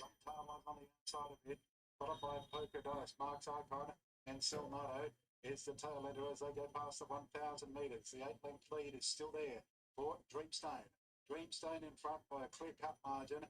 Brom Lake second, no moves from the back. Loft is third, still a break off to a Shell Valley. Given a little niggle along Zontawa, it'll need it. Followed by Mark's Icon, who's on the outside from Poker Dice and Selnado. 600 to 1, still a big leader is Dreamstone as they come up to the home turn. Still under a tight grip, nursed along in front. Dreamstone. A clear margin around the home turn from Brom Lake and St. Loft to Shell Valley. To the outside is Mark's Icon and Selnado is right down the outside. They hit the 300 and it's Dreamstone the leader. Come on. That was very unnecessary on that horse, man. Dreamstone coming back to them. The Shell Valley and Brom Lake. Dreamstone in front. Brom Lake the outside with a Shell Valley. Dreamstone still in front. A Shell Valley the outside. Dreamstone the leader. Dreamstone wins it. Dreamstone 572. Then Zontawa, St. Loft, 572. And Poker Dice. Which one was the fourth? All the way for our favourite, Dreamstone, heavily back to $2.70 into $1.90. And I'll tell you what, a fair way out. I thought this horse might be home, and then as they got a bit closer, 5724. That was a super factor. Charging $1.80. Show Valley. It's run second. My selection there at 250. And Brom Lake. Thought he was going to loom up. Zonaway just sort of was a little bit funny at the start. He just jumped a little bit awkward, but over the long distance, he was quite good as well. So 527 and 4 Dreamstone, coming off a couple of good runs in Victoria, was our favourite as well. And Debbie Delphin does a good job with this horse. He's got a pretty good record as well. Well, she has, sorry, my apologies. She has now won 4 of her. But this became a little tricky because of that jockey, that moron. It was not necessary on that 5 to do what he did. She trained. She's a part of the horse as well, so well done to them. Yeah, definitely. I'm not sure she was entitled to win. You don't like them obviously getting that big of a break on the rest of the field, and it was going quite quick. But as you mentioned beforehand, she just really had fitness on her side coming back from the 2,000 metres, and I think lucky that she was only carrying the 55 kilo. Yeah, it was a risk, and it was a risk as in like, why do that thing? I mean, it is completely unnecessary to do that thing. 1800 meter and you rave that mare like it's a Ducati.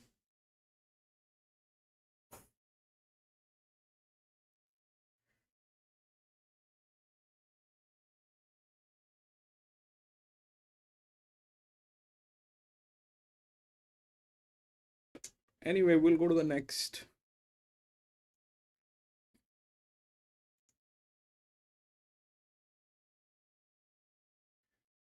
4, 8, 12.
Right, this is what I have.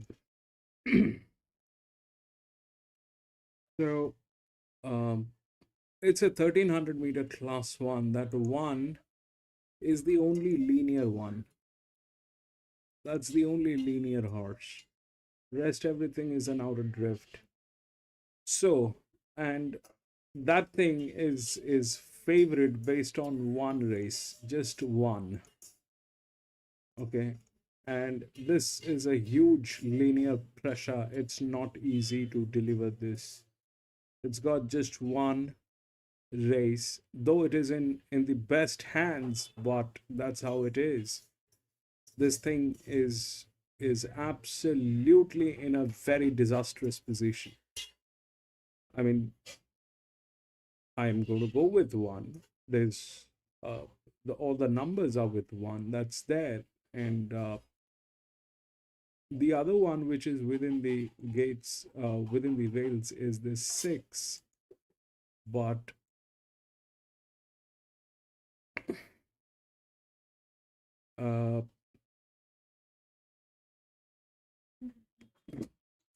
but that's a neutral one. So that, and the gate is a little on a dangerous side. It's a very outer gate with a neutral horse. Looks very difficult. 2 is the same, but 2 is an inner gate that is a, you know, that's a threat. Okay, that's a threat. 2 is a threat. I think 2 is there. Yeah, 1. Then 2 is there. 2 is like an inner gate, but it's a neutral. So that's how it is. 1, 6, 2, and 7. If we do that, but that probably is kind of a little dicey. Here, the advantage is here with this 14, which looks like it is not going to be a great deal by the looks of it, but the physics definitely is with it. It's the lower drift. It's the lower drift. So that is definitely there. It is also within one of the top BBs. So is 7, but 7 is, again, I don't find a relationship at this point of time, but it is there. I don't know how that will work. So it is between they are also rhyming gates, 4 and 3, 1 and 14. 3 is a filly from gate number 1. Now, if we look at between 7 and 3, this is an outer gate, this is an inner gate, and if we look at the numbers, this is better. That's on a higher side, this is on a lower side, and 9 is the other one. If we take it from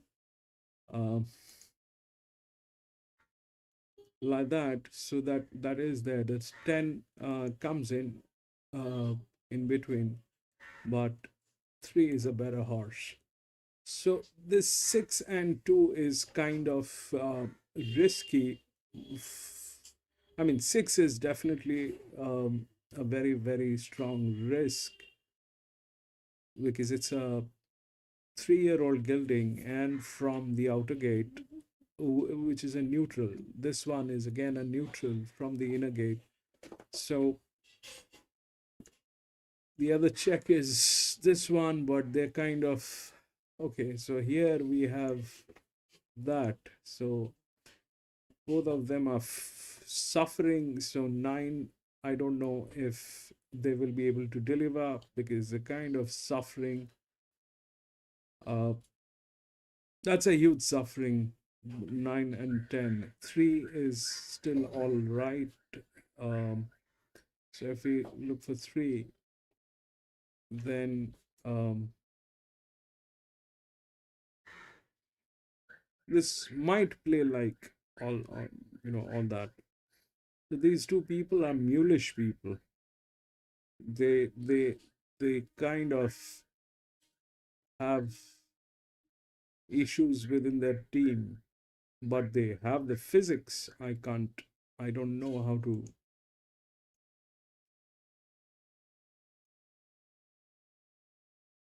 I mean, if we want to let go of 9, then I think it will be 7.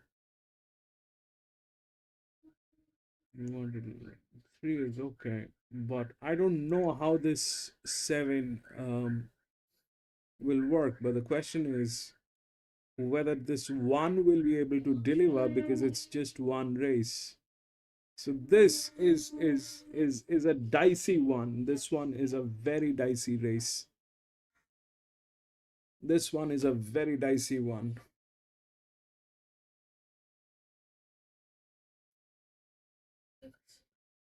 It's a class 1, but it doesn't look like they have stock. They don't have stock. That's pretty evident from the first race that, you know, there's hardly any low drifts. The linear ones are not coming in. There's hardly any linear ones. So unless you have linear ones are basically, it shows that they have the right stock, they have the right horses, quality horses. But here everything is on artificial handicapping, which is on the outer drift. Here there was nothing. Here there's this 1-3, which I don't think did anything. That was a linear, but this one is as good as nothing. Here again, that happened. So we don't have linear horses in this racetrack today, and that's a problem, because without linear horses, you don't know how these horses are. They kind of it's a very clear indication that they do not have the right stock of horses. These are very cheap, probably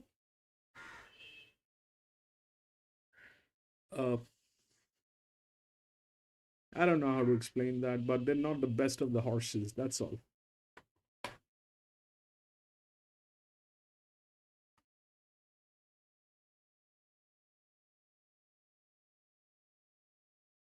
This is probably McKay. Wagga Super Factor 10, 11, Fun 5, 10, 11. That's a problem, Jimmy. I kind of this is something that I've noticed. You know, we can, if this was some place like Flemington and Randwick, these numbers are killer numbers. You know, these outer drift, these numbers are killer numbers. But this probably is not the case here, because if we look at number 3, race number 3, what happened? Race number 3, I was out. I don't even have the numbers. We'll take the numbers. Race number 3, 7963. 7, 9, 6, and 3. That 9-year-old got through.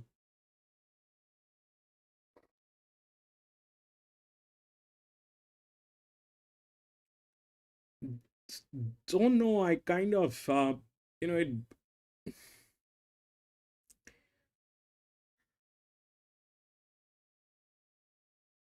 The problem begins when, you know, they handicap the horses that are probably not the best of the horses, and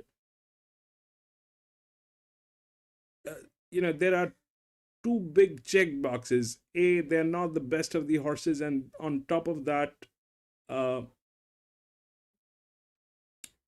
you know, the handicapping is very ambitious. Come away, Renee. Come away about midfield. Power and Katie. LA Paris first in the stride. Mondo showing speed. Runaway Renee. Yeah, more or less like that, bro. He's trying to eat Stanley to try and get him one off the fence. Booming Legend over on the inside. Then Sunshine Day Obligated. Going back to the rear of the field, Margot Barbie. There's one more tail ride on Simply Divine. Coming down the side, just short of 600 metres to go. Power and Katie the inside, Commando the outside, they're together. He couldn't get on Runaway Renee. She's been 3 deep from the get-go. Hello Paris, Looming Legend, Sunshiny Day Obligated. Margot Barbie. Tailed right off Simply Divine. In the straight, 350 to go. Power and Katie the leader, 2 in front. Trying hard, Runaway Renee, but she's had a wide runner. Obligated getting to the outside. Margot Barbie trying to get away from the heels of the leader, Paracati. It's Paracati in front. Obligated, Runaway Renee coming late. Paracati just in front and belling. Defeated Obligated. Runaway Renee third. Margot Barbie fourth. Sunshiny Day.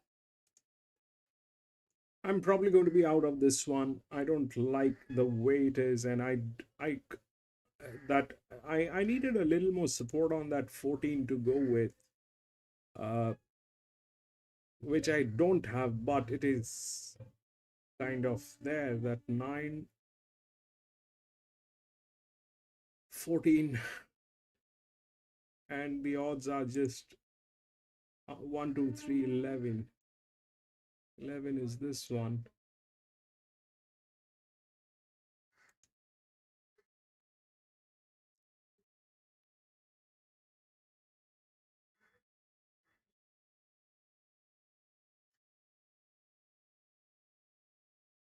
Five and 7. Araman, welcome back. I'm probably going to be out, but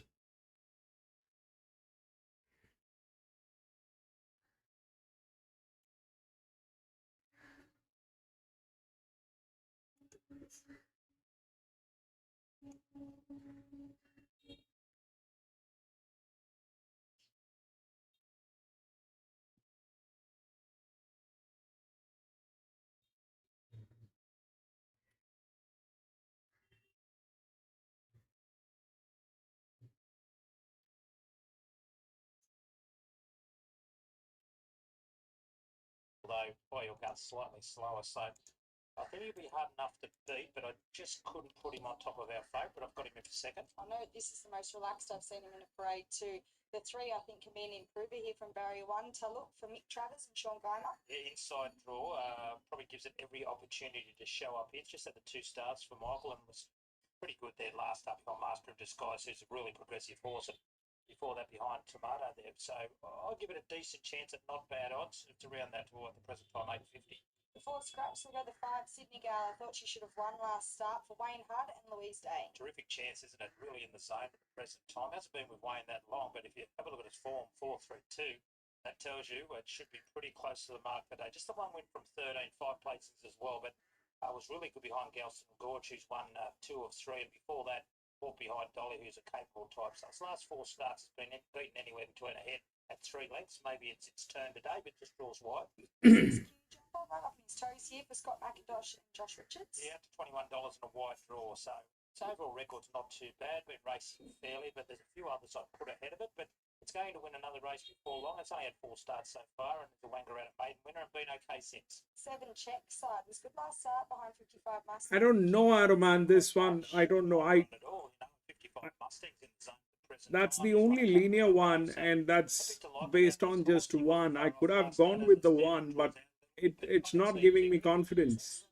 So we go the 9 Jasky. He's been running on well at late for Ross Purcell and Brendan Ward. Yeah, $34 chance, and rightfully so. Just been struggling against horses at this calibre, and I think this will be another race where it'll just be found wanting. The 10 Lunar Angel. I'm thinking she maybe is looking for the heavy. Yeah, that is possible. Finch, that's possible. Arman, that's possible. But I kind of I am stuck. I am actually stuck. If I go with, if I go with what it possibly could be, then it's 1-6-2-7 or something on those lines.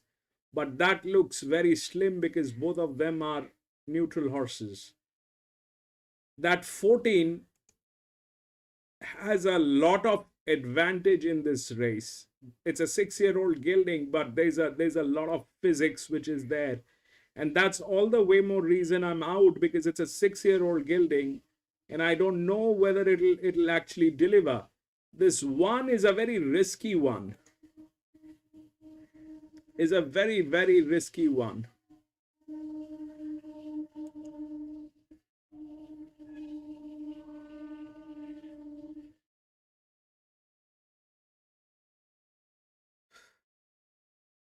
Either it'll win and everything is right on that one, but if it fails, it'll fail miserably.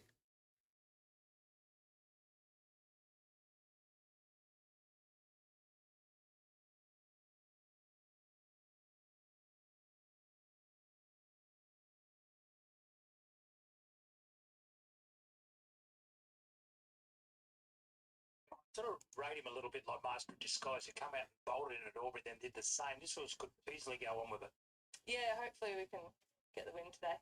What about Under the Hood later on? Quite a promising horse. He's just had a few little things go wrong here and there, but you've obviously ridden him a little bit too. Yeah, he's been a bit of a difficult horse at home, but he seems to be putting it all together now and doing well. Well, the boss is up there at the Gold Coast. Pretty warm here today, Gabby. You might have got the short straw, I think. Yeah, I think I did. Well, good luck with these runners coming up. They all look hard to beat. Thank you. I've got it on top. 1, 2, 5 and 11 for mine. Looks hard to beat, Kayla. I'm exactly the same, 1, 2, 5 and 11, and he's now into $1.65 favourite. Fire Your Gun's been $5.50 out to $7. Tycoon Artie $14 into $9. Seen a bit of support, and the rest of them are into double figures. So only a couple more to load. We'll head up to Dale Walker, for the call of the first leg of our body. Your time is in. Sydney Gal about to come up, and then Q Jumper. Bide Your Time, Fire Your Guns. To look, Sydney Gal, Q Jumper, check side. Jaskia, Lunar Angel, Tycoon Artie, Maresmo, and Monahan's Boy with Bide Your Time, $1.65, the favourite. Q Jumper, the last one to come into line.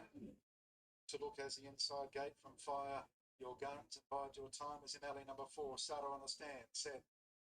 Wagga Wagga. About to jump. Starter releases up. Jaskia missed it. Coming up well, Sydney Gallon also to look is underneath them. Bide Your Time is there also. Going up in between runners is Monahan's Boy, along with Tycoon Artie. Bide Your Time goes into 4th posse. Fire Your Guns, followed by Sydney Gal. Check side from Lunar Angel. Q Jumper, Maresmo is at the tail of the field, and Jaskia is on the inside of it. So Monahan's Boy leads them by 2.5 lengths on Tulip sitting second, Tycoon Artie third. Favourite every chance, 4th, Bide Your Time. Followed by Sydney Gal, the inside, Fire Your Guns. Next up, Q Jumper, Lunar Angel third, 4th last.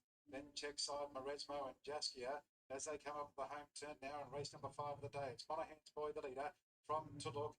Getting through wide, Tycoon Artie. Back to the inside, looking for the run is Bide Your Time.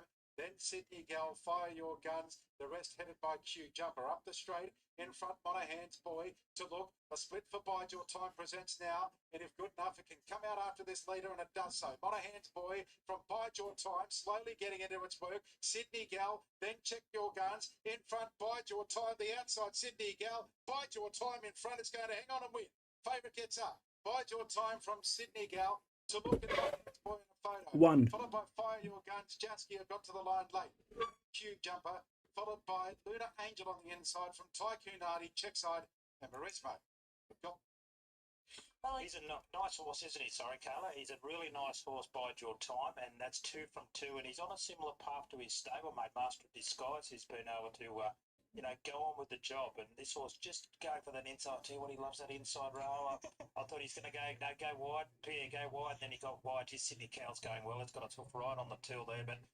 2 winners for Pierre, so he'll sew up our jockey challenge. He's got a few placings as well, so he's already on 6, 8, 10 points.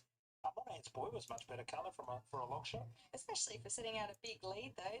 You're right about going for an inside run. You don't want to be taking an inside run with the horse tiring in front of you, but he switched off heels as soon as we said, oh, don't go there.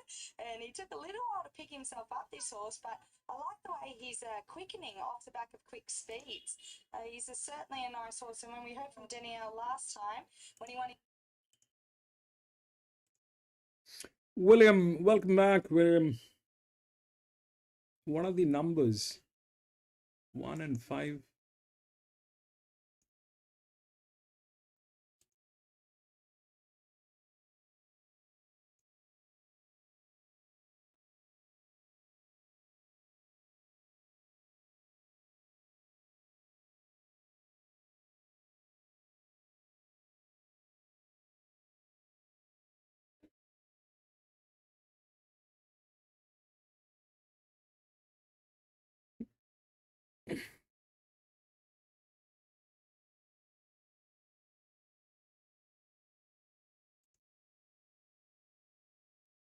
One, 5, 14, 3. Yeah, so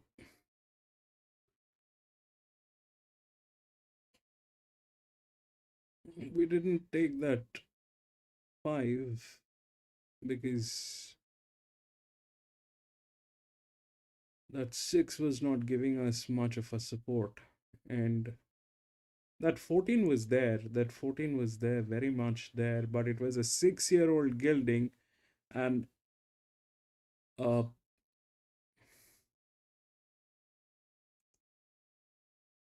so 3 was better than 7. But how did that 5 work out is because of that towering stuff that was there. That's the outer drift. That's the largest outer drift.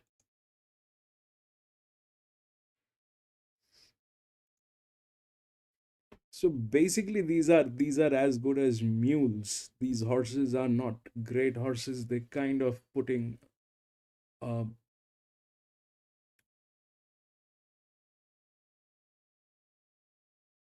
I mean they'll have to race, so they're doing it. Anyway, we'll go to the next 8 to 10.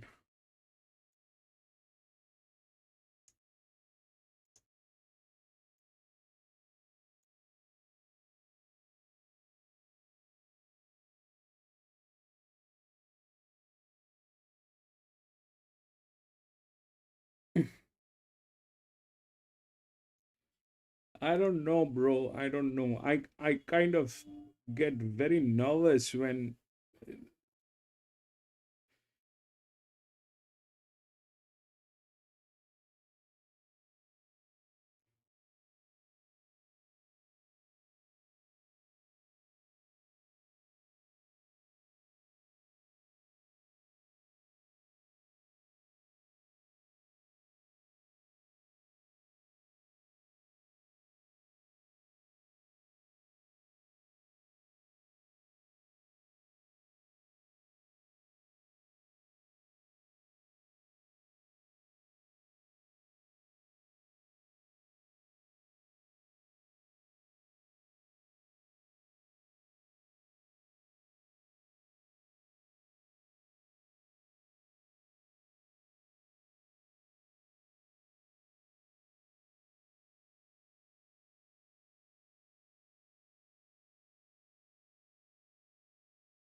This is what I have, okay? The 5 is with the best handicapping, which is there. It is also with the highest dev.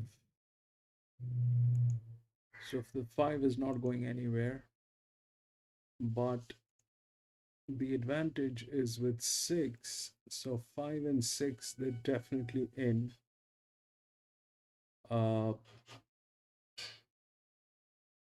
That 7 is a 10-year-old gilding. I don't know what it'll do, but I've got a very high FF on this.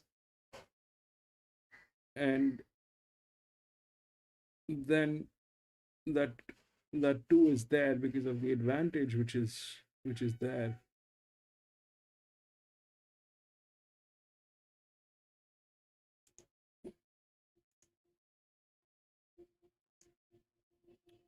That advantage is there with this also, but it is a 6-year-old mare.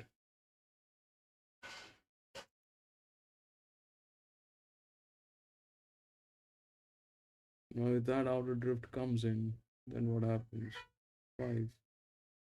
So that 7 is going to get knocked out because it's 10-year-old gilding, but that 9 is a check. That's the highest outer drift.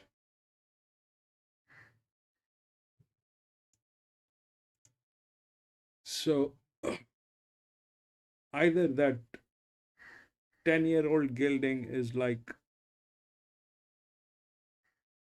in a position to do this, or it will be the 9 that will get in with that drift. But the question is between 5 and 6, probably.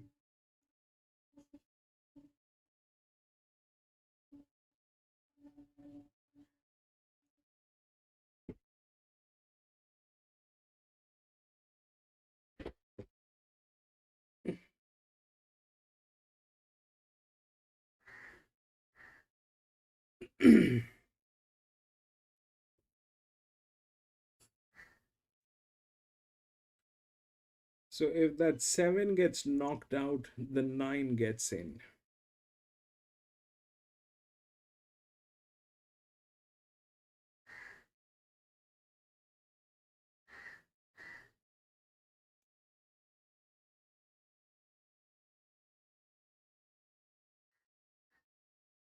I don't know what to make of that. It has physics with it.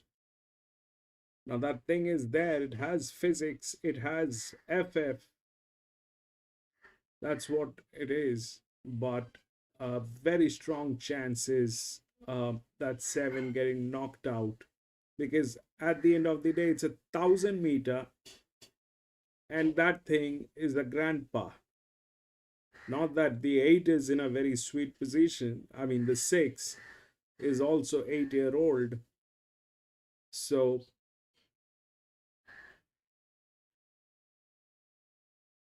it's 5, 6. That's how it is.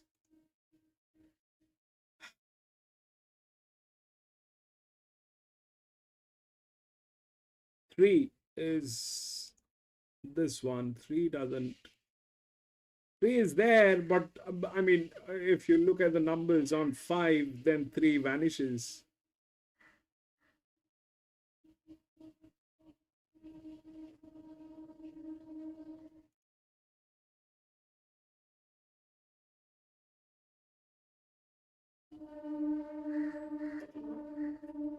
Not sure. I mean, racing a John, what's your take on that 10-year-old?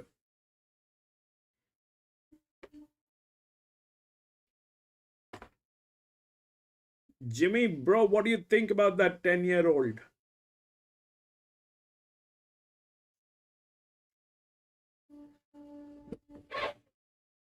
The last 9-year-old, go for it. The last 9-year-old, John, that was good. You said that it won 3 out of 4 races. What do you see on this one? I have no clue on those things. What do you see on these on that horse?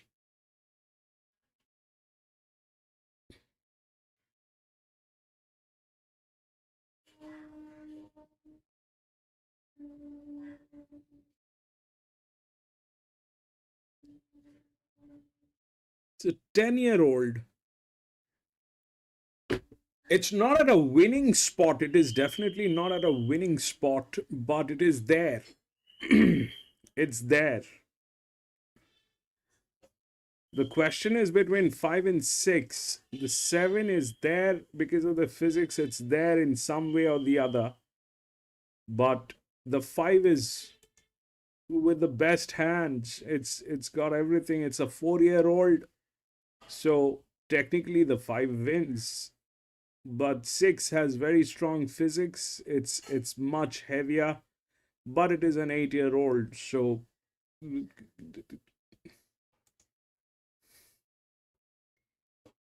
I don't know. I mean, it is more or less like choosing a political leader in India. It's something like that. Everybody is a criminal.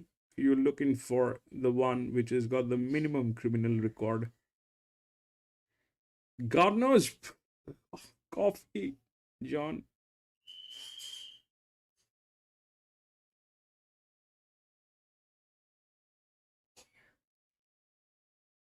Without luck before, so and he still ran okay. So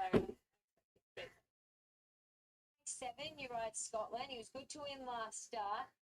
He's going without the time game today because it seemed to work last start. yeah, he did well to win last start. There's a bit of speed in this race. I don't know if we'll lead, but we'll aim to be in the first 4 or so. It's a big, nice flowing track for him, which will suit, and yeah, I expect he'll run well. This has been a good go for our favourite. She's a little bit reluctant to walk up into the gates. Missile Charm, she was $5. She's now into $3.60 and will jump our clear-cut favourite. Toledo Magic out the gate to $4.80, and then Diamonds and Mio there at $8.50 with Jojo Sun. Almost locked and loaded. Here's Rod. Priscilla, the line is set for the Glam Cam Booth benchmark 50. Red lights. Missile Charm, the favourite, drawn to at the outside. Is set. And by for action. Ready. Good line.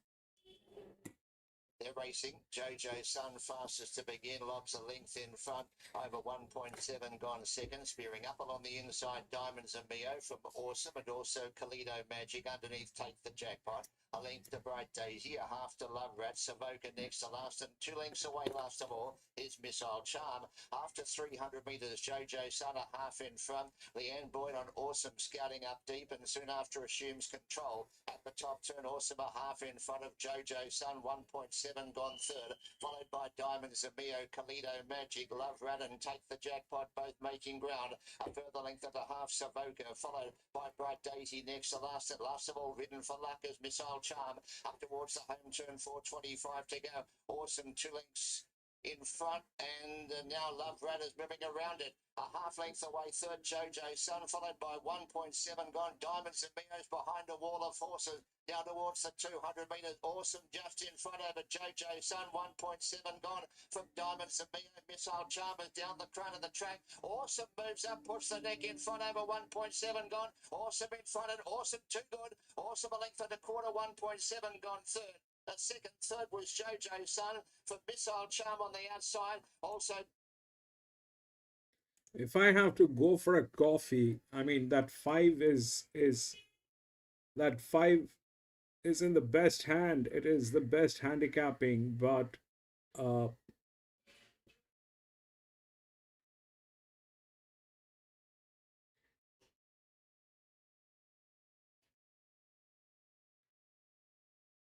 I don't know that 6 will deliver or not because it's an 8-year-old. 7 is a 10-year-old. 5 is there.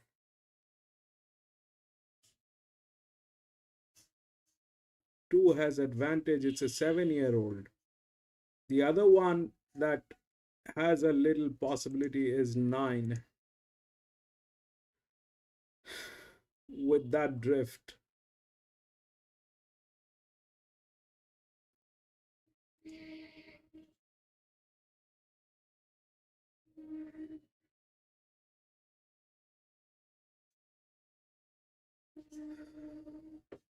Brijesh 9 came where it didn't race yet. Brijesh, welcome back. Lewis 7. I'll take a look at the 9. I'll place a coffee on 9. I don't know. Oh, that's a different track. We are racing Wagga, Brijesh.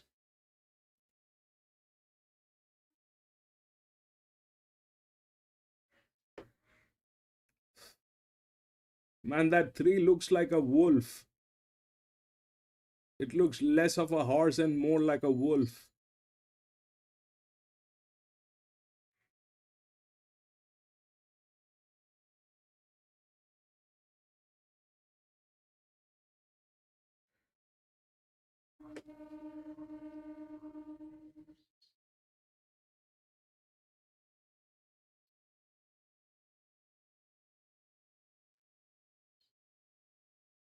He's an interesting watch here. Here's the 6-man Coolin from the John Wigington stable, Ash Butler to right gate, 658.5 kilos. Lovely horse. He's the son of Written Tycoon. He was a good winner at Mackay here last start. He's got this devastating turn of foot for a couple of 100 metres, this horse, and if he's within striking distance of these speedsters, he'll give this a shake. 7 is Nick Me Some from the Mark Cochran stable, Warwick Sadlerly to right gate, 758.5 kilos. First up, son of Nakoni. He can fire fresh, but I just prefer him in something a touch easier at the moment. 10 is Rubunkar from the Lockie Mansman stable, Jackson Murphy to right gate, 857 kilos. A rocky winner last start. Probably deserved that. Faces tougher opposition today, though. Here's the 11 Sweet Kisses from the Georgie Holt stable, Ryan Wiggins to right gate, 156.5 kilos. Very nice mare by Better Than Ready. She's run the 5 from 12. She was a standout 3-year-old last season. Fresh form, we don't have a lot to go on, but she can run on strongly here for sure. And the 12 to round them out is Sensationable from the Josh Ransoman stable. Chelsea Jockey to right gate, 460 kilos and a Bull Point. He's second up. He didn't really fire first up, and he won't find this any easier. That's a look at them from the mounting yard. Race 5 at Mackay. This is Mackay. The 4 Sunny Coast is all the rage here. 260 this morning into $1.75. 6 being Coolin on the second line, $3 to $4. 11 Sweet Kisses, 310 to 420. There, the 3 runners under double figure odds, but Sunny Coast all the rage here. It's race 5 at Mackay. Class 6 played over 1,050 metres. 6, 4, 11 and 3 for me. I've gone with the 6 being Coolin.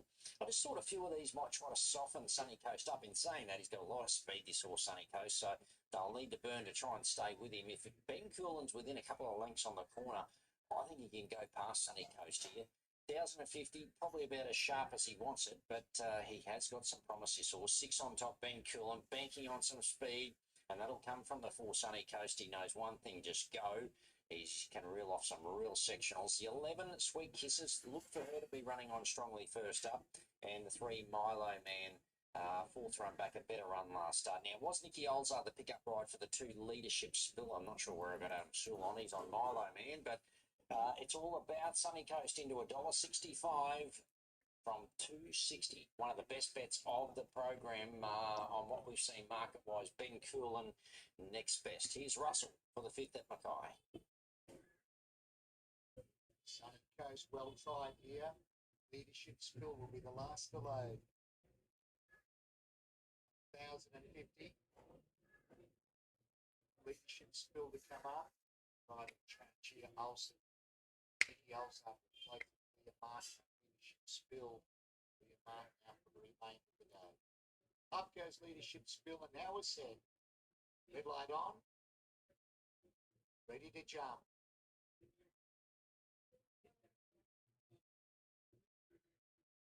Racing. Sunny Coast half jumped in the air and come out behind them at the start, so he's going to have to take his medicine, Stanley, and go back. Milo Man got the best of it, bounced in front.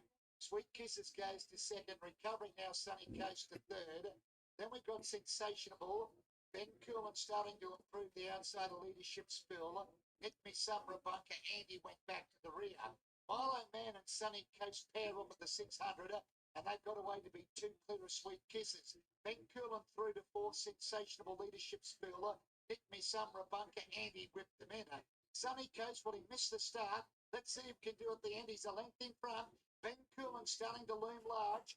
In the centre, Sweet Kisses. Further back in the field, Milo Man. Sunny Coast, the leader. Ben Coolin's a bit of a danger the outside, coming at Sunny Coast.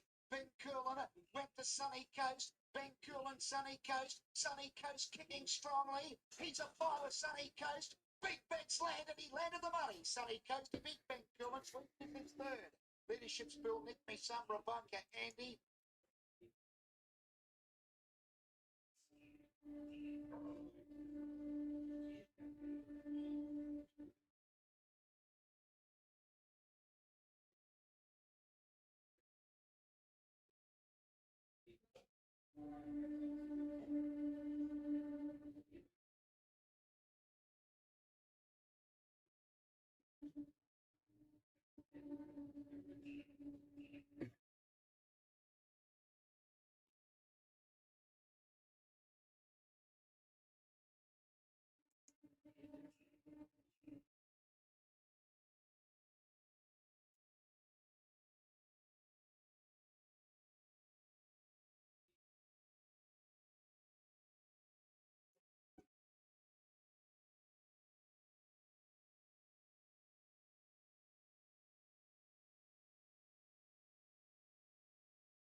It'll be, I mean, if that 5 is good,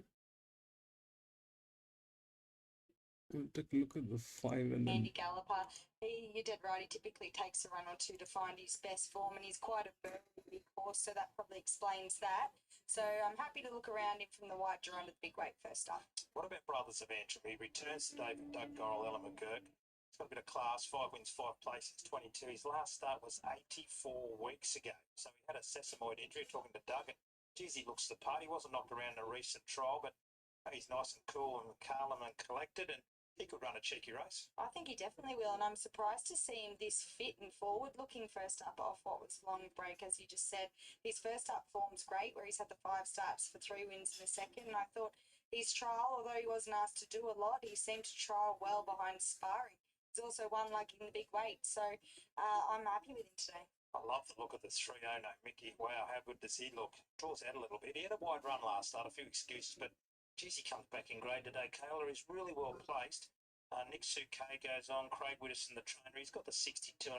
He's a big, strong fellow, and geez, I reckon he'll be right there. Yeah, I think he's pick of the yard, actually. He looks great, which I'm happy to see, because I do have him on top. But look, initially I was thinking this preparation we probably hadn't seen him at his best, but as you said, he has had excuses. I mean, last start they stepped him up to 1200 and we got back in a slow run race and he just charged and poor Wardy had to let him go. He loomed to win at the top of the straight and then the tough run just told, but coming back to the 1,000 metres sees him very fit and I think he'll be very strong late back in grade. For Sheila now, it's recent efforts 0-0, but this looks at a speed. USMC, welcome to the channel. 15 top 3 runs from 20. Corey Parrish. Look, if memory serves me correctly, I think it won 3 or 4 in a row at one stage. She did, but that's on the heavy tracks. Look, last time her run was better than it reads. At Wangaratta, she had no luck down the straight at all, and she races particularly well at Wagga, but as I said, her best is definitely on the wet ground. What about the next one? It is our favourite, Perigene, $2 in from $2.15.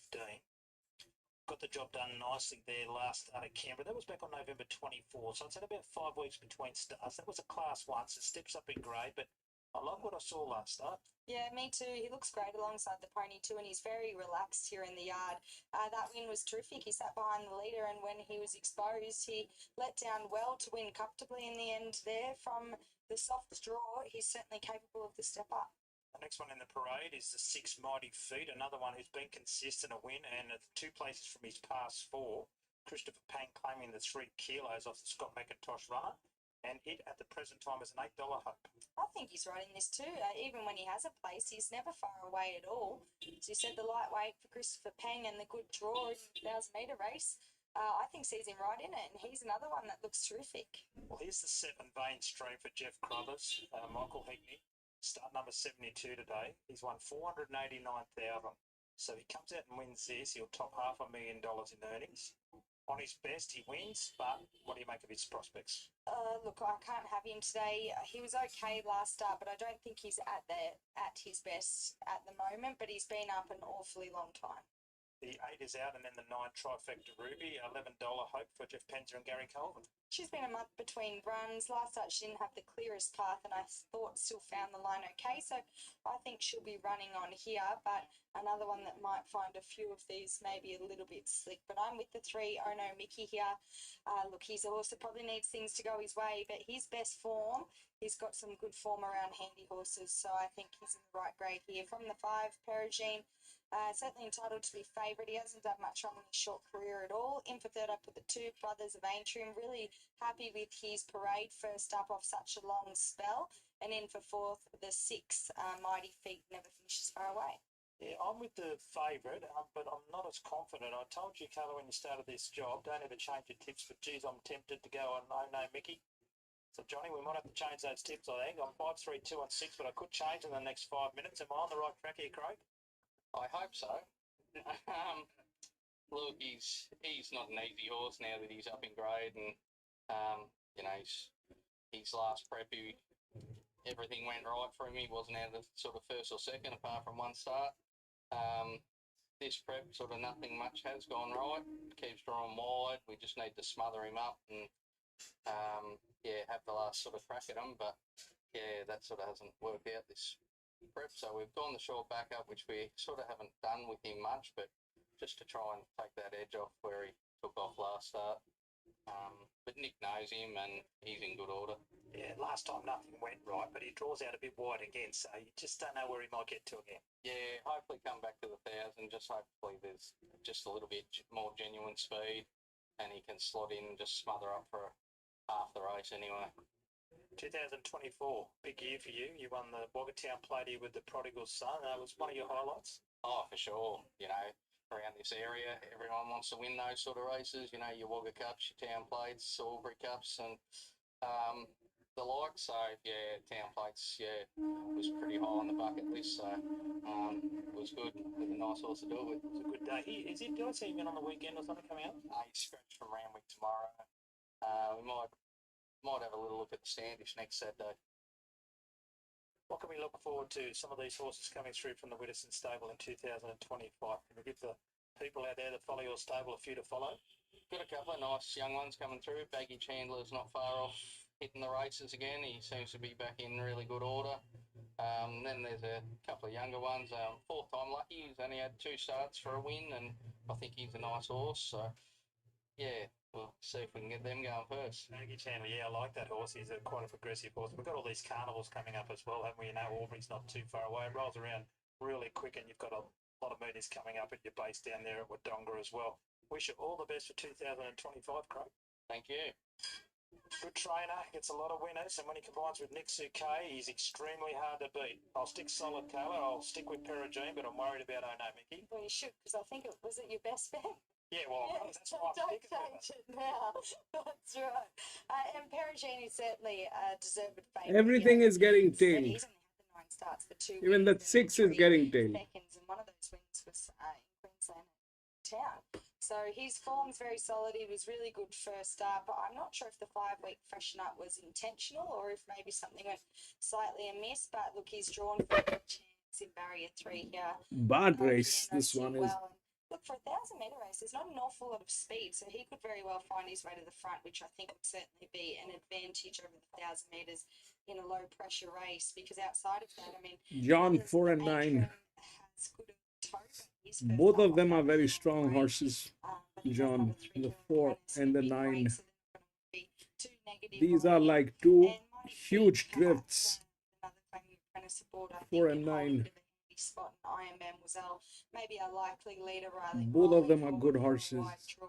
Five's getting tailed. Bit more pressure early than 6 Reed, getting tailed. 7 getting I think tailed. a lot of these horses have real natural early. Can't. A couple of highlights for the day. We'll bide your time, mate, at 2 out of 2. Talking to the owners, they had an offer from Hong Kong. They were telling me to, but some little thing went wrong with the vet pass. So didn't pass, but it's probably a good thing for them because it's 2 from 2. And I was really taken with Dreamstone winning for Amy O'Driscoll. Just having a bit of a chat to the Irish apprentice. She only come out here in March last year and started riding. She's found a future husband, of course, since she's been out here, but she's ridden 27 winners since she's been here, including that one today, Dreamstone. But importantly, her mum, Anaid's here, and she's come out from Ireland to watch her daughter ride. She went to Tumut. She said, I didn't know where I was going to. That was on Boxing Day. She said, what a big crowd. The daughter picked up a ride. I wanted to go with the 9, but I don't have much support on that 9.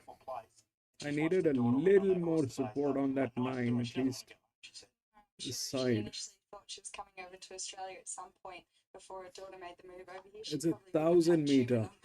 Top of the tourism list, but it is a nice part of the world, but just probably not a real tourist destination. Trifecta Ruby still out the back there.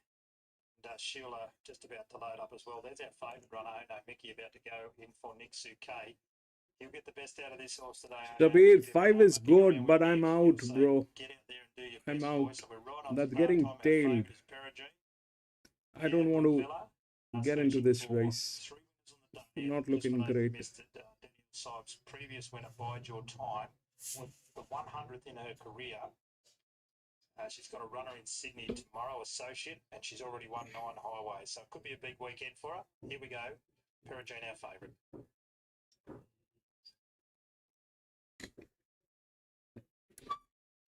True, Finch, but that weight has to be used rightly. It has to be positioned rightly. I don't know how that will work. Brothers of Antrim is on the outside and Mainstream on the inner. Then Mighty Feet, followed by Trifecta Ruby. I Am Mademoiselle.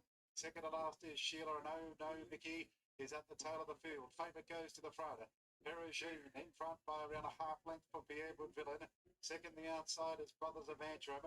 Behind the leader is Mainstream. Trifecta Ruby about to peel. Mighty Feet is in between runners. They're full into Sheila looking for a way out. And now Omo Mickey switches to the outside. I Am Mademoiselle is with it. At the 300 metres, Perigee went to the lead. It's in front from Mainstream, the inside. Brothers of Antrim, Sheila tries to get a split. Trifecta Ruby. Down the outside is I Am Mademoiselle. Sheila comes out after Perigee. Perigee still in front from Sheila. Then Mighty Feet. Nice. On the inside, Mainstream as well. Perigee. I think it hung on a 1, Perigee. Pierre thinks it does. He's high up in the saddle. And it's Perigee from Sheila. Mainstream, Trifecta Ruby, Mighty Feet, Omo Mickey, Brothers of Antrim, and I Am Mademoiselle. 5, 5, 5. 5.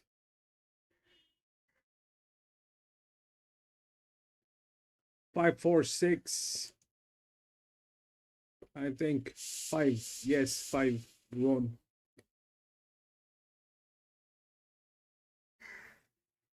5, 4. Definitely.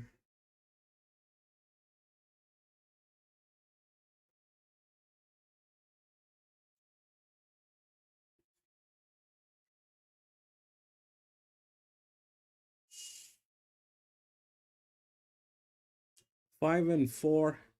That's 7 there. 5, 4, 7. And what? 5, 4. That 10-year-old that got there. 5, 4, 7, 6.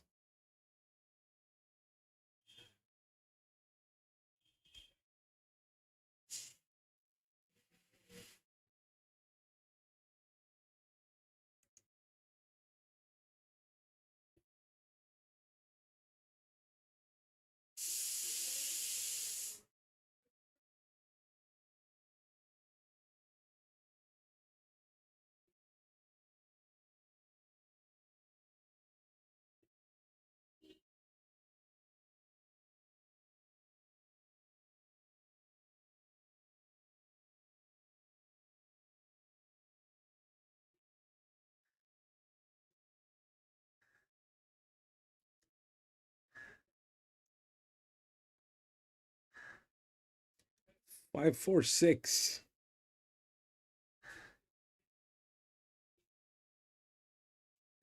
We'll get the numbers here.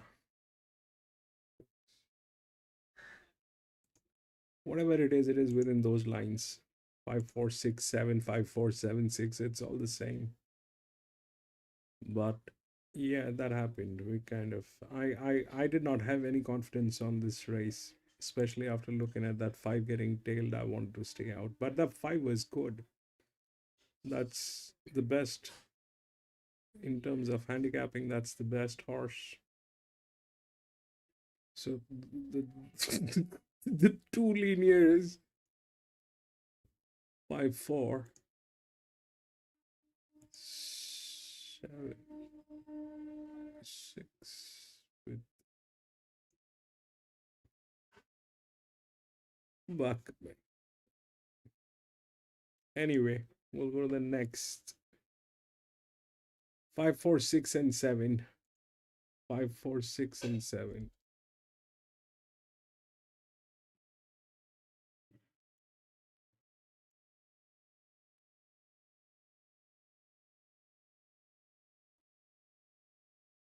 Two 4 10 scratched.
Right, this is what I have.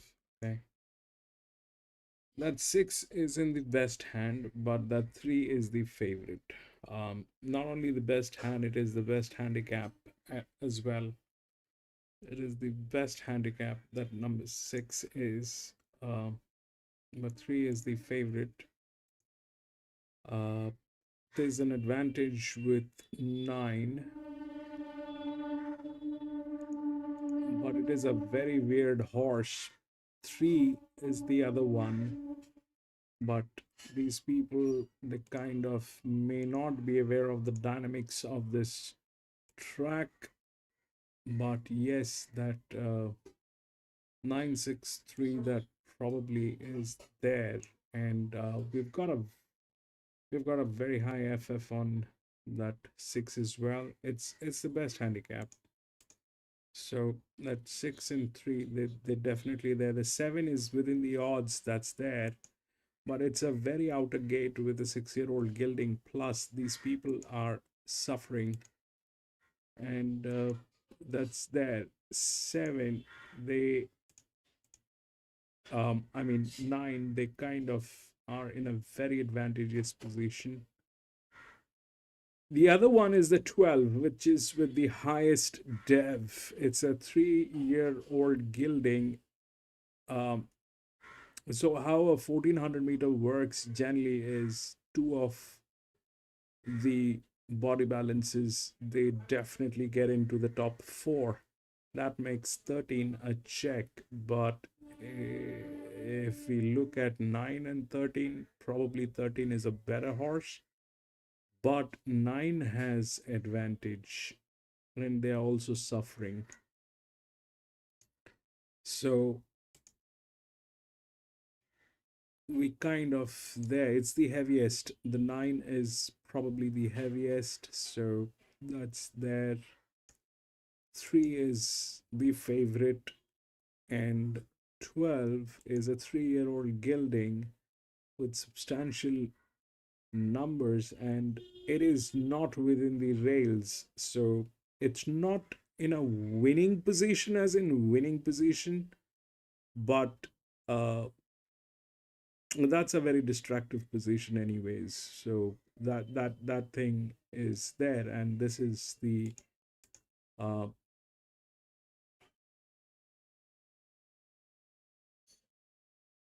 this is actually one of the best horses. We don't have any linear, so we cannot figure out how this is probably, we can't make out the quality of the horses because there's no linear horse in this. And even if we are getting the linear horse, they're like absolutely disastrous. So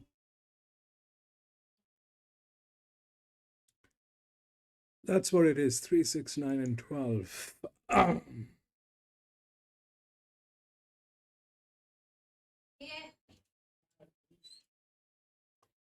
Bro, I mean, we race every day, so we can't make those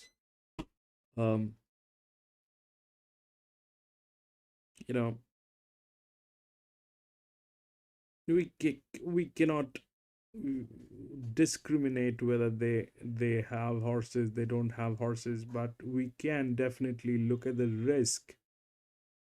I kind of very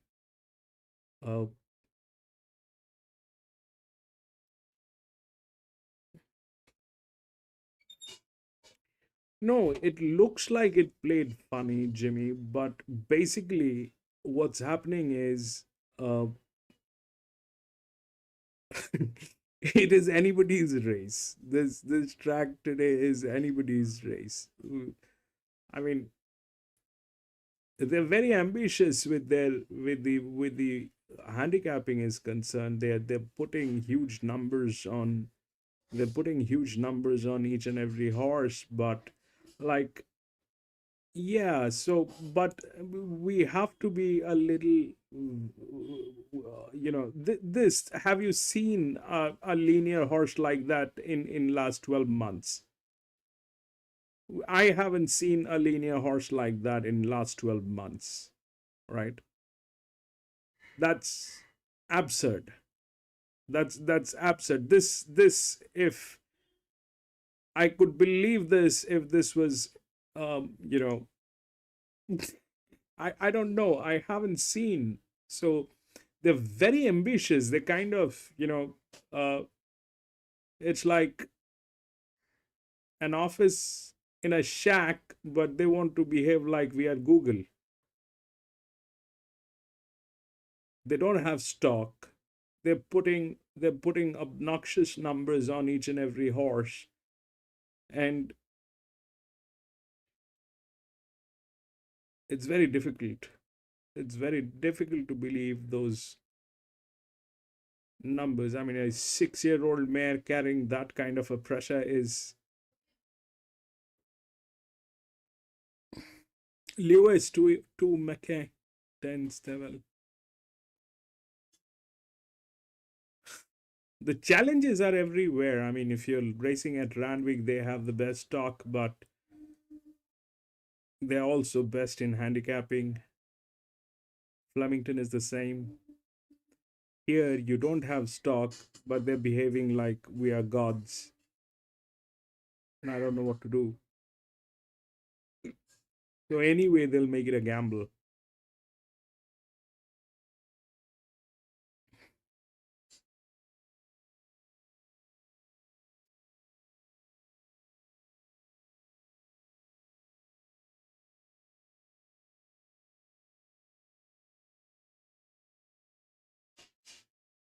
Over the odds in this Barney Rabble. He can perform on his day, but he's a little bit mixed with his form. 2, Get What You Give. He's a good Western form, needs to convert that to the coast. And the 10 Flying Maples won 2 or 3 this time in, both at Mackay, and did upset the odds on stablemate Discovered Gold here last. It's your race. 9, 3, 2, and 10, my numbers, but the 9 winning tonic at 270 on fix for the birthday girl, George. And, connections have been very frustrated. He's only won the 1 from 17, but he's run 9 minor placings as well, win and tonic. So he just keeps chalking them up. We saw one of those nonnies win the first, and I speak of Johnny Wigington's runner, the mare. I can't think of her name at the moment. It escapes me, but of course it is Street Glory. So can we have another one win today in this favourite win and tonic? Let's head to Russell for the 6th at Mackay. Got Joshua Mansman with 8, a bet, Blue Jacket, Just Frank, Blue Jacket, White Cat. The last of them go up. Win and tonic runs the favourite.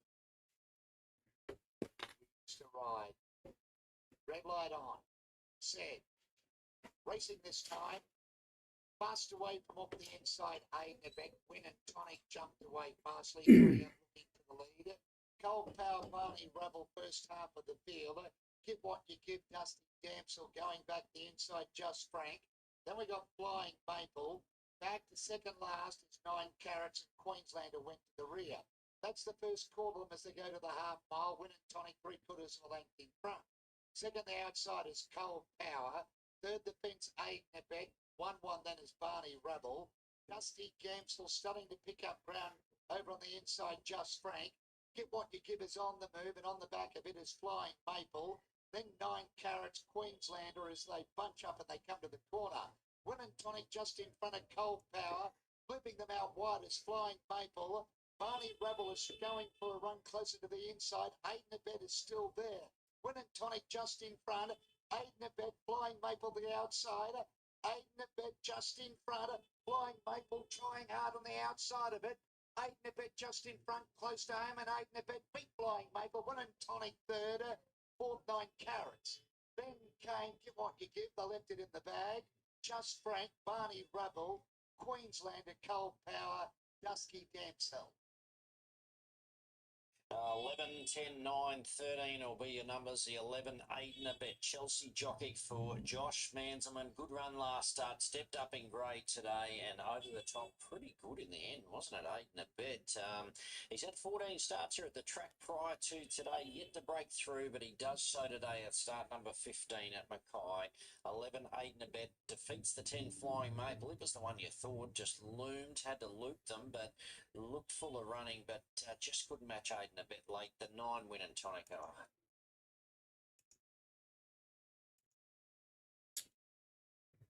USMC Australia B. Oh, USMC is betting on that. USMC is from US, so is 361367.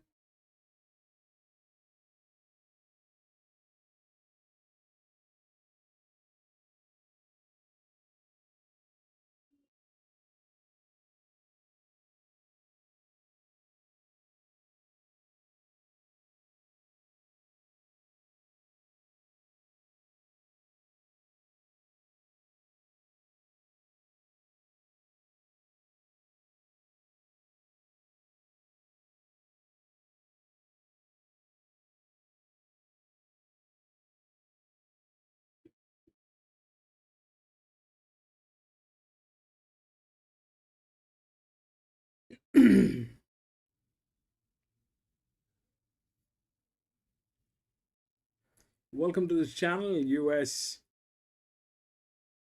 We do horse racing, my friend. Bay!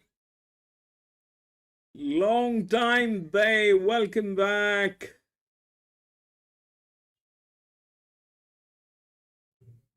Desert Storm vet.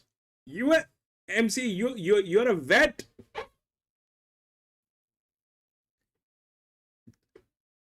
Devil Dog, are you a vet?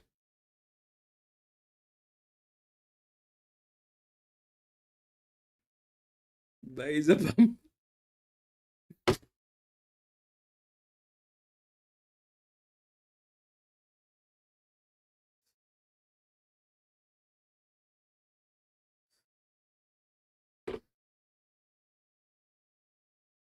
Brilliant.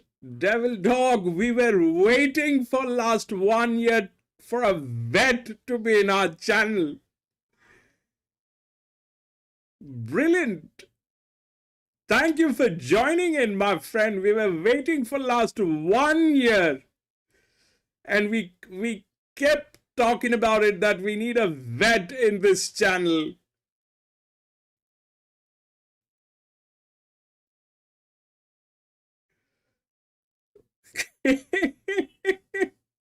Brilliant.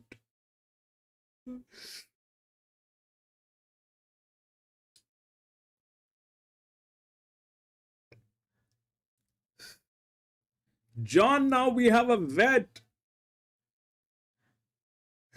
Now we have a vet. The only thing that's left is the astrologer, I think. Basis, I'm never vet.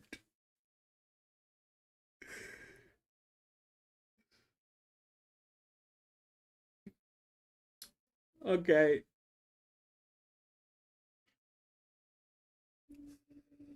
Yeah, but another one that any sort of luck should be attacking the line. First up from a spell is the 11, the Prez. Michael Hedney rides for John Rolfe. He's a capable enough type, and he finished last campaign with a second, $26. It's very well as he's canned off out of the enclosure. Bay, thank you for being here. Bay is. And on top of the ground, he's 0 from Bay 13, is so an asset.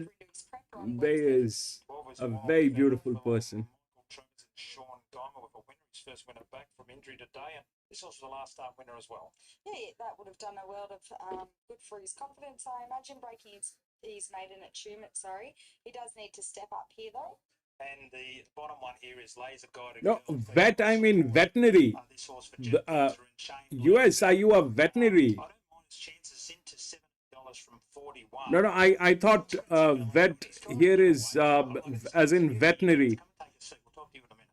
Yeah, I thought My bad. I was actually talking about a veterinary, US. No, that's veteran. I was talking about a veterinary. A doc. A doc. We needed a doc.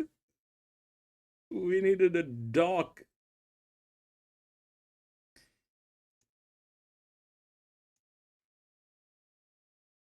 That's us. Base hamster vet. Let me play Bay. Good evening, this is Parjinder Singh from the Grandstand Gazette Integrity Unit. I notice that there are many people watching the festivities but very few likes. Please, let's beef up the likes, hit the like button, help the algorithms. Please, I do not want to resort to more extreme measures. Thank you. And babe, what is that extreme measure? Can you please write the extreme measure that involves manure?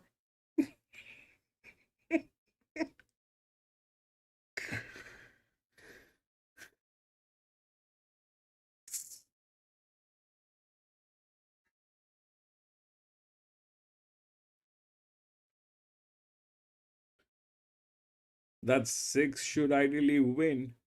It's a 1400 meter.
From the wide draw today. Flying Flossie could hold a naturally closer spot with no pressure from a good draw and Note's the only other one, so not a lot of speed. So Pierre's got our Jockey Challenge 1. He's got 3 winners and 2 seconds. So that's pretty good going. Pretty similar to last time. And he's on our favourite in the last. But he's having a bit of a spell before this race. Quite warm conditions here. We race here again next Thursday. So it's pretty quick turnaround. Yeah, and obviously we had the Christmas Eve meeting as well. So it might have been a blessing in disguise in the end that they ended up on the Riverside track. It's probably helped the track going forward next to... The track's done exceptionally well. January 26th, they race here too, Australia Day. This year it's on a Saturday, I think. And that's the anniversary when the new track was built here a long, long time ago. These horses just circling around, those horses, that horse you can see there, is one of our favourite. Flying Flossie, Tash Burley not here today, her partner Ash is here. Doug Gorrell with a couple of runners. You would expect Eamon Brother probably to beat the other one home on what we've seen so far. Yeah, we have. I would say so. I mean, I've actually won on our Frankie, and at her best, she's got a little bit of ability and typically a hard trying mare, but she seems to just be a mare that needs everything to fall into place. I do like Eamon Brother better ridden quieter. I think he's got a better turn of foot than when he's up on the speed, although he is quite a versatile horse in the run. But as I just mentioned, in this small field with not a whole lot of speed, it's probably not going to really suit the back markers here. Hard to go past the 3 Flying Flossie, and I like the support that's come for her from the 7 Eamon Brother. I think his runs have been good and he's working towards going better. In for third, I put the 6 Lord Finlay. Bay, you're getting better every day. From his first up second, 2 Flying Flossie, and in for fourth, I put the 9 Region, expecting to be strong late again. Yeah, Laser Got a Girl into $18, the bottom one, in from 41. Jeff Penzer rides for Shane Bloomfield, who's got a good chance in the last. It's a super maiden. He's got one to go, and we'll catch up with Shane later on. He'll ride Sundrop. Johnny Kissick aboard. I see John's going down to Maria as well. So we've still got a few out the back. led up to Dale for the second last. Flossie is the favourite at $3.10 here for the running of race 7. Over the 1400 last of the load. Wild feather about Shawnee Guymer. Sean won on it is to a little bit. No, Bay is very sweet. Bay is not a dragon. Broken knee and broken heart at some stage, but he's back where he needs to be. Shawnee Guymer, good luck. Set to go. Ready. And they're off, and the press missed it by about 3 or 4. Lord Finland came out well with Daily Heads, and Amen Brother is wide. Underneath them, Laser Guided Girl from our Frankie, then Flying Flossie, whose midfield notes the inside of it. Region Time, a couple off to Wild Feather. At a long last after that bad start is Prez, who's 6 lengths off the second last horse. Lord Finland went to the lead now as they settle on Daily Heads, and Amen Brother slide that 3 wide. Laser Guided Girl the inside from our Frankie. Notes in the running line is Flying Flossie, who's just a little bit worse in midfield. On its back, Region Time, Wild Feather the inside. And the last one is Prez, who's made up a little bit of ground. Down the side, about to swing up to the home turn, Lord Finland is the leader from Omen Brother, who gets a little bit closer to the outside. They go stride for stride. A couple after Daily Heads the outside. The inside in the black colours, making ground is Laser Guided Girl, followed by our Frankie. Daily Heads is in the middle. Where's Flying Flossie? It's out deep and running on with Region Time down the outside. Lord Finland, the leader from Amen Brother. They keep clear Lord Finland at the 200. They've got a couple of lengths on Amen Brother. Where's the swoopers? Flying Flossie needs to lift on the outside. In front though is Lord Finland. And Lord Finland's got too big a break. And Lord Finland too good. Second, maybe Flying Flossie from third, Notes, then Daily Heads. Then 666. Region Time, Wild Feather, Amen Brother, Laser Guided Girl, and the Preds. Yeah, he was just too good today. He got out in front, and even though he met the other one half a kilo worse, and he stepped up from 1300 to 1400, and his 2 wins have been over 1600 metres, he's been able to get out in front for Nick Hayward. That's 2 winners for Nick today, and importantly for Luke Pepper, he's up to about 7 or 8 winners, could be even 9 winners since he's moved back there to Canberra. And this horse, you do the weights and everything. It met the other one a little bit worse, but did step up in distance. Its previous 2 wins was 1600 metres, so just kept stepping up. Yeah, look, he probably lacked a bit of fitness first up. He just felt the pinch late. Really improved after that run. He looked enormous today in the yard. Yeah, look, he's a big ground horse, so people get a bit, he looks a bit better than what he really is. But, he improved after that run. We're pretty confident about today, and it looked like he was going to be able to dictate the race, which is big. 6 was to control the speed, and nothing sort of the best handicapped horse. Nick, and good to get another win for Derby. 1600 metres and probably can go a little bit further if needed. 1600 pulls him up. Last preparation, he won one over 1600, then wanted to sort of get very aggressive. 6351. Sort of last couple of starts, so probably started a bit new today with, taking the blinkers off him and winkers on, and look, way he raced today, maybe 1400's his sweet spot with always sort of a 1600 metre horse, but really happy with him, and the team at home are doing a great job. Another winner, you're not a one-man band, so that's great. You'd like to give your team a rap, of course. Oh, 100%. Look, my name's on the door, but they're doing all the work. So, look, it's been a big move to come home. We've had a great run, so hopefully we can keep the ball rolling. Brody Loy riding a little bit of work there, is that right, or is that just what he told me? The golden child, he's come back home. Yeah, he's an apprentice to me a long time ago, and we were really good team back then, and it sort of clicked straight away, so it's good to have him back. He's a very good work rider, obviously a very good job. Bang! Sent to the stable. 6363 Wagga race 7. USMC had Exacta. Probably, I just thought they might have gone the other way around. I thought Notes was really good today, much better than last time, and it just whacked away. Just showed a little bit more ping at the end. So, No. It did not play funny. It just played. How the horses are. So you see, 7 is a suffering one. 7 couldn't make it, and then it was 5 in 1. This was also suffering, but they at least had some support line here. So that 7 was the only one, because there's disaster going on. So with their team.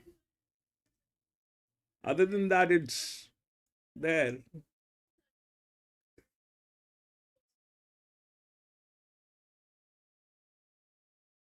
That did not do anything. That 12 was like a mule, and the 9 was also a mule. I stepped out because of not having much support on those horses. Tomorrow we probably have, let's see, what do we have tomorrow?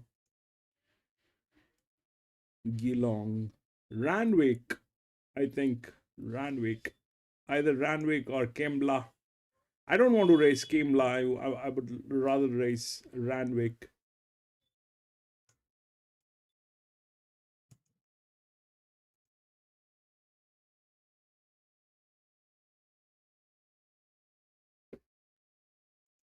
Okay, so we go to the next and see what's going on.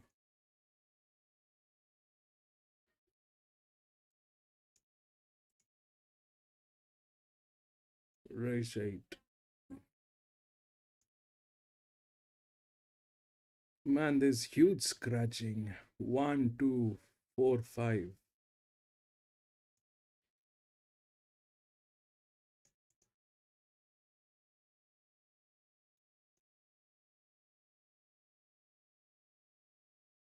Eight, 10, 15, and 20.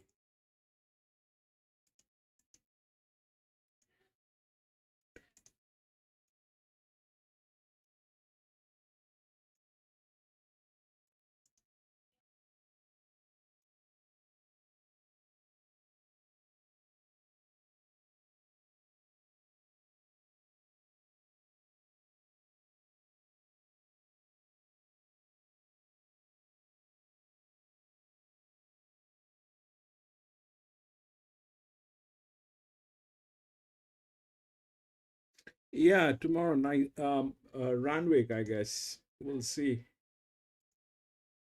if I get the feed.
Exacta paid 12 to 1.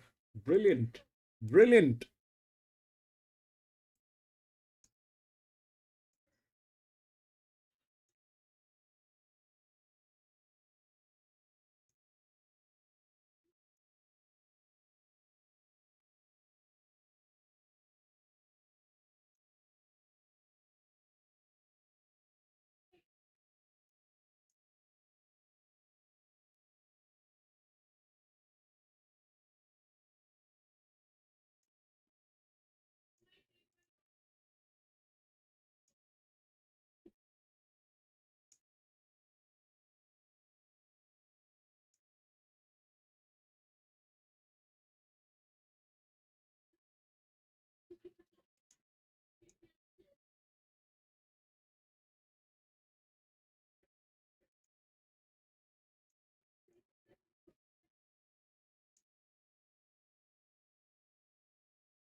This is what I have. So that 11 is the one which is a linear one. That's the one which is the linear one. 17 is the right next, which is the lowest value. So they're kind of there. 6 is in the best hands. That's there. And 6 is also with a lot of advantage. So 6 and 11 are kind of neck to neck. 9 is after all this one is basically is the horse. That's the horse, which is with the right numbers. So it's basically between 6 and 11. 17 is there, and we are within the odds. So that's 6, 7, 5, and this is 8. So 11 is probably the favorite. No, 6 is the favorite. 6 should be the favorite because they're in the best hand and they've got a lot of advantage going on here. It has been tested on this ground. It's a 3-year-old gelding, but the handicapping is with 11. So 11 is a better horse than 6, but 6 has physics. Now that's how it is. So it'll play anywhere between those lines. I think so, unless we get some kind of a surprise from this 14. This 14 is a check. This 14 is a check.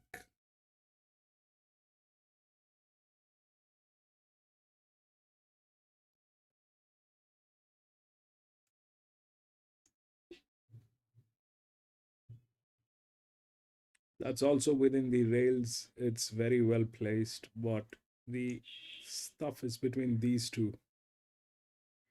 It's 1200 meter.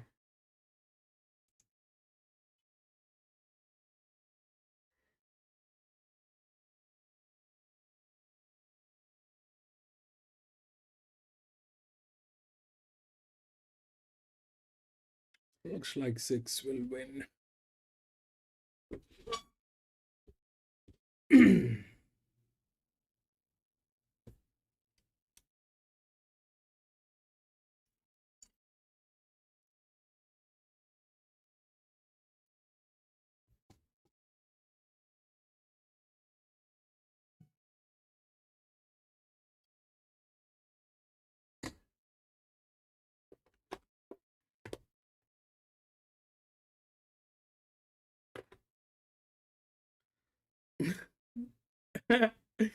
They're calling it a super maiden. For what? Why is this a super maiden?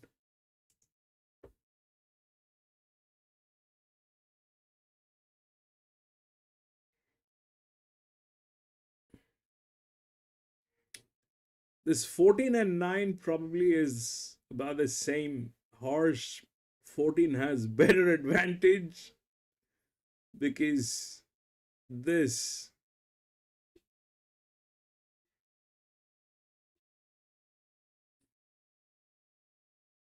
it's within the rails, but this is a thing that we cannot ignore. So 6 got that, 9 got that, and rest everything is based on handicapping.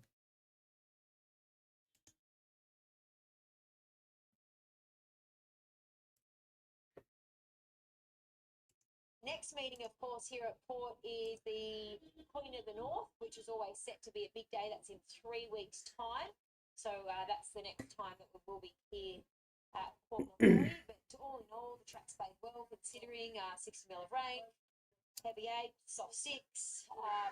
But they're actually actually got to the middle of the track there, where in previous meetings we've kind of seen them nailed to the inside fence. So it's the most ground we've seen horses make here since the track renovation. Yeah, and like all new tracks, it just takes a little bit of time to settle down, but it has been a really good day's racing, and it's nice to see this meeting be able to go ahead. John just taking his time, having a bit of a chat there to John, but to Shane, but we will get a chat to him very shortly. You'll be out at Tamworth on Monday with Ed Walker. Yeah, back with Benny. He's back for holidays, so it's good to catch up. We've been too, but it's been a pretty good day of racing, and it's been that time where we've just had so much racing over this I suppose, Christmas period. But well, the last 2 weeks, hasn't it? It's been really out, but it's just been good to continue to see healthy fields being turned out. Yeah, I'm looking forward to a day off tomorrow. So we'll be back into it at Taree on Tuesday with Mel. But John's about. Oh no, that's not John. That's Stephen. Oh, he's even in for the photo. Oh, he needed the memo with the Hawaiian shirt, but he's going to come over and have a bit of a chat. I know we've got Mackay hot on our heels. Michael Charge up there. Got a big 9-race card. We were lucky to get away with only the 8 races here, but he's about to head over and have a bit of a chat. Taking your time, Johnny. Nice of you to join us. Belinda's going to have a chat to you now. Thanks, Johnny. No point rushing these things. No good rushing. That's meant to take me time. You're building a nice association with this girl. Look, she's been racing very well this preparation, especially obviously the last 2 runs. She just wants to go keen early, but if you get her back underneath, she finishes the race off quite well. I wouldn't want one more hop, but we got away with it today as well. Well done. Thank you. Numbers across the line for the last here at Port Macquarie: 11, 5, 9, and 1. Let's go back to Michael Charge for the next at Mackay. Welcome back to Mackay for race 7, the Ladbrokes Racing Club Class 1 plate. It's one converter from the Georgie Holt stable, Aiden Holt to ride, gate 12, 60 kilos, and a Snitzel out of a Lonro mare. He showed good ability last time in. He's been a touch disappointing 2 runs back from a break. He probably just needs things to go his way. Needs a lot of luck from the gate as well. 2 is Copperbella Road from the Stephen Roy stable, Jackson Murphy to ride, gate 3, 60 kilos, and a Zoo Star. He's at the 5 runs back, a maiden winner at Innisfail fullback. I thought he fought on well there at Innisfail last start behind Herne Hill as well. Here's the favourite, the 3, Fortress Australia from the Nick Walsh stable, Ash Butler to ride, gate 10, 60 kilos. He's by Fastnet Rock out of Epidemic. He's an ex-Godolphin runner. He's chunky. His form down south was good. He's had a trial up in Rocky on the 29th of November, ran 2nd. Looked good in the trial too. I think he's very, very hard to beat here. 4 is Make It Flashy from the Tommy Button stable. Chloe Lowe to ride, gate 8. Takes 1.5 off down to 58.5 kilos. 2 runs back from a break. Last time in was disappointing. First up again today, so I'd prefer just to have a watch. Scratch a 5. We'll go to the 6, Platinum Field from the Pat Maguire stable. Pietro Romeo to ride, gate 2, 60 kilos. He's had the 1 run up this way, ex-Victorian. I thought his effort was okay at Townsville. 7 is Rock the Russian from the Wayne Pomfret stable. Nicky Olzard to ride, gate 5, takes 1.5 off down to 58.5 kilos. The next Victorian's had a preparation up this way, 2 runs back from a break. First up was good, little disappointing second up. I could see him in the mix today with luck. 8 is Silver Hammer from the Glenda Bell stable at Emerald. Talia Fenlon to ride from gate 14. It'll be tough from there. 60 kilos. Interesting runner. Was with David Van Dyke for 1 run. That was a good, strong maiden win at Ipswich, 2 in a midweek. So I'd respect here. 9 Roth Fury from the Yanabrisky stable at Gladstone. Warwick Satellite to ride, gate 1, 58.5 kilos. Well-deserved maiden win here last start over 1,300 metres, but obviously has to step up today. 10 is Despree from the Rob Stenhouse stable at Rockhampton. Georgie Cartwright to ride, gate 4, 58 kilos. Bar plates front the first time. Solid enough effort last time at Rockhampton, beaten just under 2.5 lengths in a Class 1. The 11 is Holy Crown from the Carl Sinclair stable at Rockhampton. Adrian Late to ride, gate 13, 58 kilos. Blinkers off again. Loomed into the race to win here last start behind Imagine That. Didn't quite get the job done and draws a sticky gate today. 12 is Me Time from the Jess Coon stable at Rockhampton. Ryan Wiggins to ride, gate 9, 58 kilos. Won the maiden here 2 starts back. It wasn't a disgrace behind Imagine That here last start. 13, Not a Guru from the Ricky Vale stable. Nathan Thomas to ride, gate 7, 58 kilos. Tongue tie off first time. Crossover noseband off again. Mare by a reliable man. She's on debut up this way. Look, her form tapered off last 3 runs. Won a maiden at Beaudesert. 4 starts back over 1400. 14 is Electric Brave from the John Wigington stable. Justin Stanley to ride, gate 650, 6.5 kilos. Filly by Ross Aid resumes here. She was placed at Eagle Farm last start before a break in 3-year-old Metro grade. So, look, her fresh form is okay too, so I've got a lot of respect for her. And the 15 to round them out is Cannon Hill from the John O'Sing stable. Wanderson Devil at a ride, gate 11, 60 kilos. It's at the 5 runs back from a break and just not showing us enough yet. That's a look at them from the Mountain Yard, race 7 at Mackay. The ex-Godolphin runner 3 Fortress Australia is an easing favourite, not dramatic, but it's 195 to 240. I'm trying to find some moves. 9 Roth Furies 550 steady, 8 Silver Hammers 550 to $6, 14 Electric Brace 480 out to 6. Starting to get some moves at a price. 10 Desprez $31 this morning into 14, and there's another one I noticed at a big price. The 12 Meantime was $71 this morning, now into 21. So they're backing a few at a price. It's a race 7 at Mackay, Class 1 plate over 1,300 metres. I'm sticking with the favourite, 3, 14, 8, 1, 3 Fortress Australia. Just given that nice soft trial of Rockhampton recently behind All Out of Time, who's been performing well. They ran home 33.06 and yeah, look at his breeding by Fast Stamp Rock out of Epidemic, a Lonro mare. His form down south was good. He joins the one syndication team, always by a good horse. I think he's very, very hard to beat here, straight into a 1,300. The 14, Electric Bray, I'm keen to see what she can do today. She's always shown good ability for John Wigington.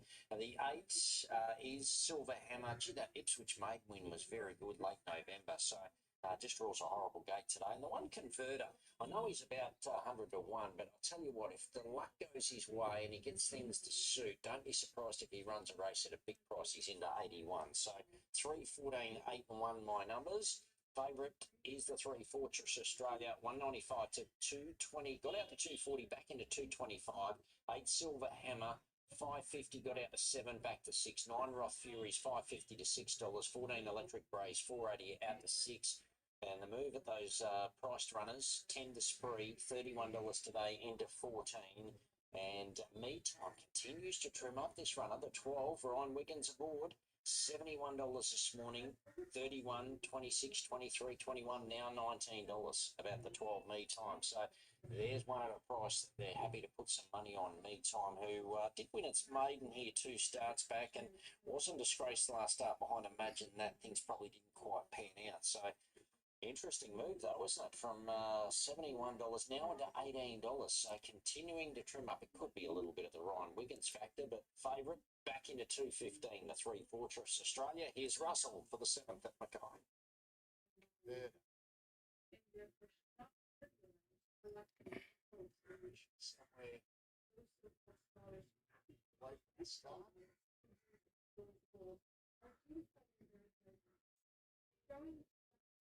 Sign of these last 4 horses moving up into the gates. Platinum Field underwent a veterinary inspection. I arrived over there at the start, was a big can, and the Luna Mary on the way round at the 1,300 metre mark was given the all clear. Make It Flashy stands up well.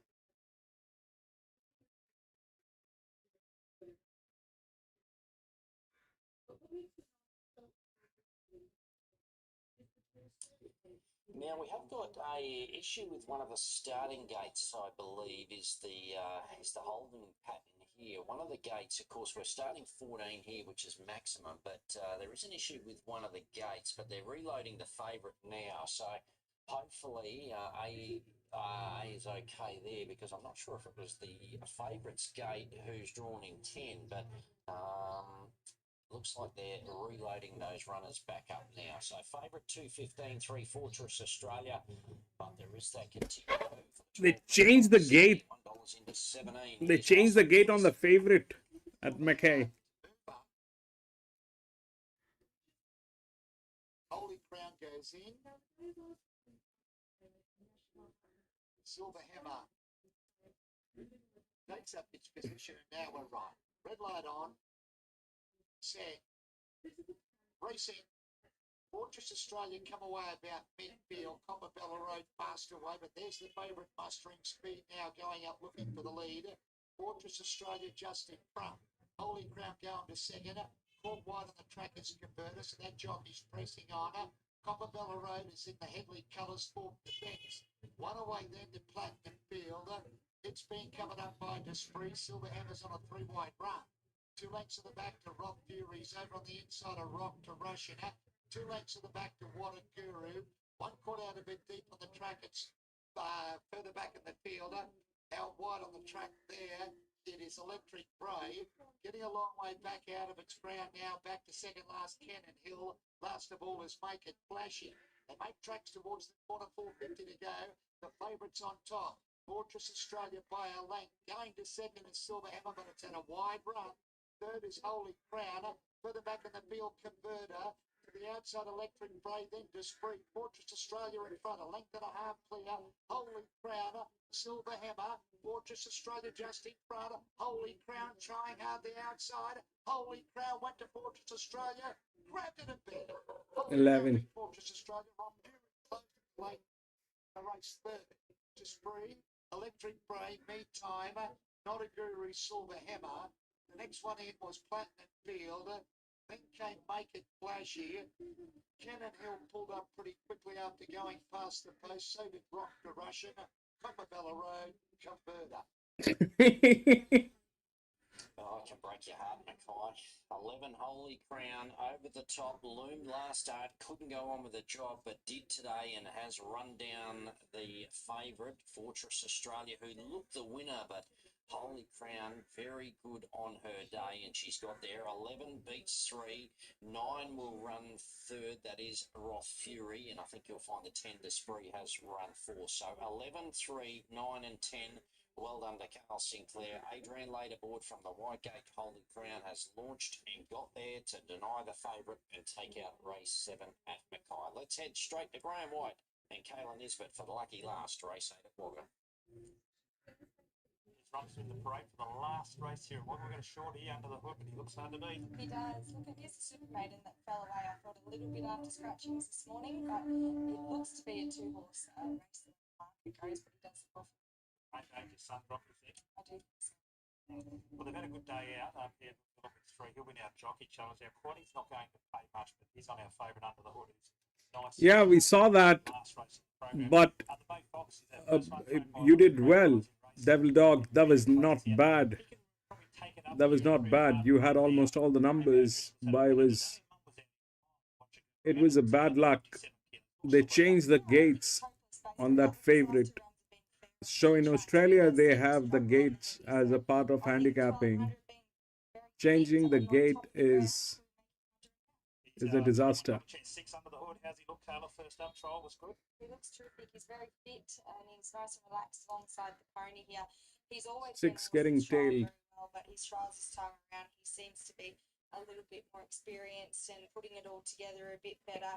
All of his runs last preparation were okay with a bit of excuses each time. He just looks like he's got a bit of class inside. 7 is Deflector. This horse's debut was okay by Pride of Dubai. The trainers had a lot of success with the progeny. Gary Colvin trains Jeff Penta. Some hope.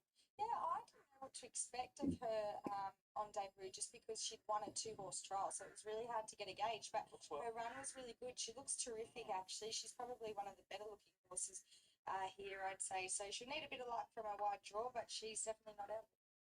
Matthew Carl and his brother-in-law, Michael Lynch, combined here. We've only need one. It's first up off a break. Has to be some chance on its best. Yeah, a couple of her runs last preparation. I thought she found the line quite well, but another one that'd need the right run. Levitt Sun dropped. He's working up to a win. 3rd, 2nd in 2 starts so far. Knocking on the door. $4 chance for Shane Bloomfield, Johnny Kissick.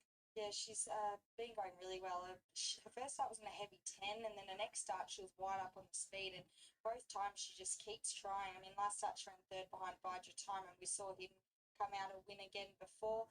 I think one thing that will be in her favour is she'll probably be ahead of Under the Hood in the run, so there's a bit to like about it. Gives her a bit of a chance. 12 is Dan Tate's prize. Originally do 20 out of 20, but into 12 now. Doug Coral, Ella McGirt.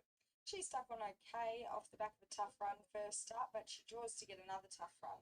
But 13, Jenny Devine, it's drawn to get a nice run. Draws the 1 for Josh Richards and Michael Travis. I've got it in my numbers. Yeah, well, I think that good draw can certainly see her improve because last start she had a tough run from a wide draw and was only beaten 4 lengths. So Barry 1 gives her every chance. 14 is Santolini for Michael Travers. Rebecca Bronick Prag rides. I'm not sure if she's had a ride before today, but tell you what, she's making the most of every opportunity. Yeah, she is. So this horse has been running on quite well. At its best, the form around it's quite solid. She needs to be at her best here, but I expect her running on. 16 is a Dassy. Some of its runs have been good enough to win a race, and Scotty Spackman and Sean Geimer combined here. Yeah, and I thought its last start effort was better than what it reads behind Bide Your Time. Sort of got back a bit and had to kind of bully its way out at the top of the straight and ran on all right. It was the first emergency gains a start, so it's the second emergency graced for Daryl Burnett and Louise Day. First start for Daryl was formerly with Kieran Marsh. She's very warm in the yard. I know it's a hot day, but she's significantly more warmer than everything else here. Look, all of her runs in her last preparation were over 1500 to 1850, but I thought her soft trial this time around looked a little bit sharper than that, but still may find the 1200 too sharp. The 18 and 19 also gained a start as emergency. The first is Bond to run, Alan McRae, Michael Heaton. It's only started orange. It was a little slow into stride and got ran off his feet and then just held his ground, but he'll be better for the experience. And the 19 is Trev the Driller, the second runner for Shane Bloomfield with Brendan Mortimer. First start for Shane was formerly with the Hayes team in Victoria, has been gelded. It seemed to have been getting up on the speed and not finding a whole lot, but change of scenery and the good draw could bring the best out of it. I've made it 6, 1, 13 and 9 under the hood, and you like it as well. Yeah, I'm 6, 11, 3, 14. It's our favourite. 6 under the hood has been the favourite the whole way through, but there's been $3.40 this morning into $1.60 now. 6 is getting tailed. $11. That'll be. I don't know how that 6 will work because it has a lot of physics going on, but that thing is getting tailed. And if that's getting tailed, then that 11 automatically becomes very dicey. 17 is the best maiden. And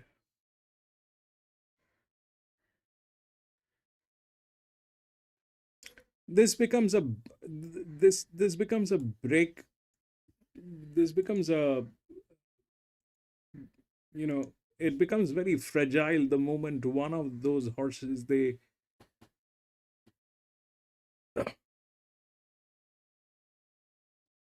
they're not in the right shape, so things. That 6 is getting tailed. I'm not going to play this.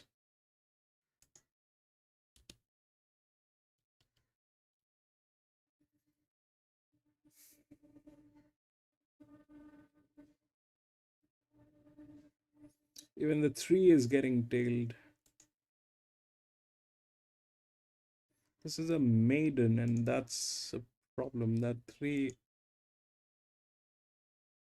is one of the lowest risk on that horse. It's got a drift, which is a very huge drift from the outside. But it makes sense. 4, 5, 6, 7, or this 9, which is like that. 11 is the best, John. 11 is the best. That's with the handicap. But, right now, because of that 6,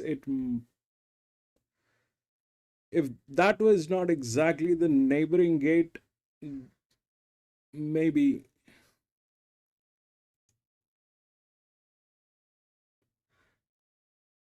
But that's 11. 11 is the best. That's got the handicap. Ideally, that 11 should win, but the support from 6 is absolutely gone. So it becomes a little fragile. And if it becomes a little fragile, it's a maiden race. If somebody gets in, it'll be very hard to stop.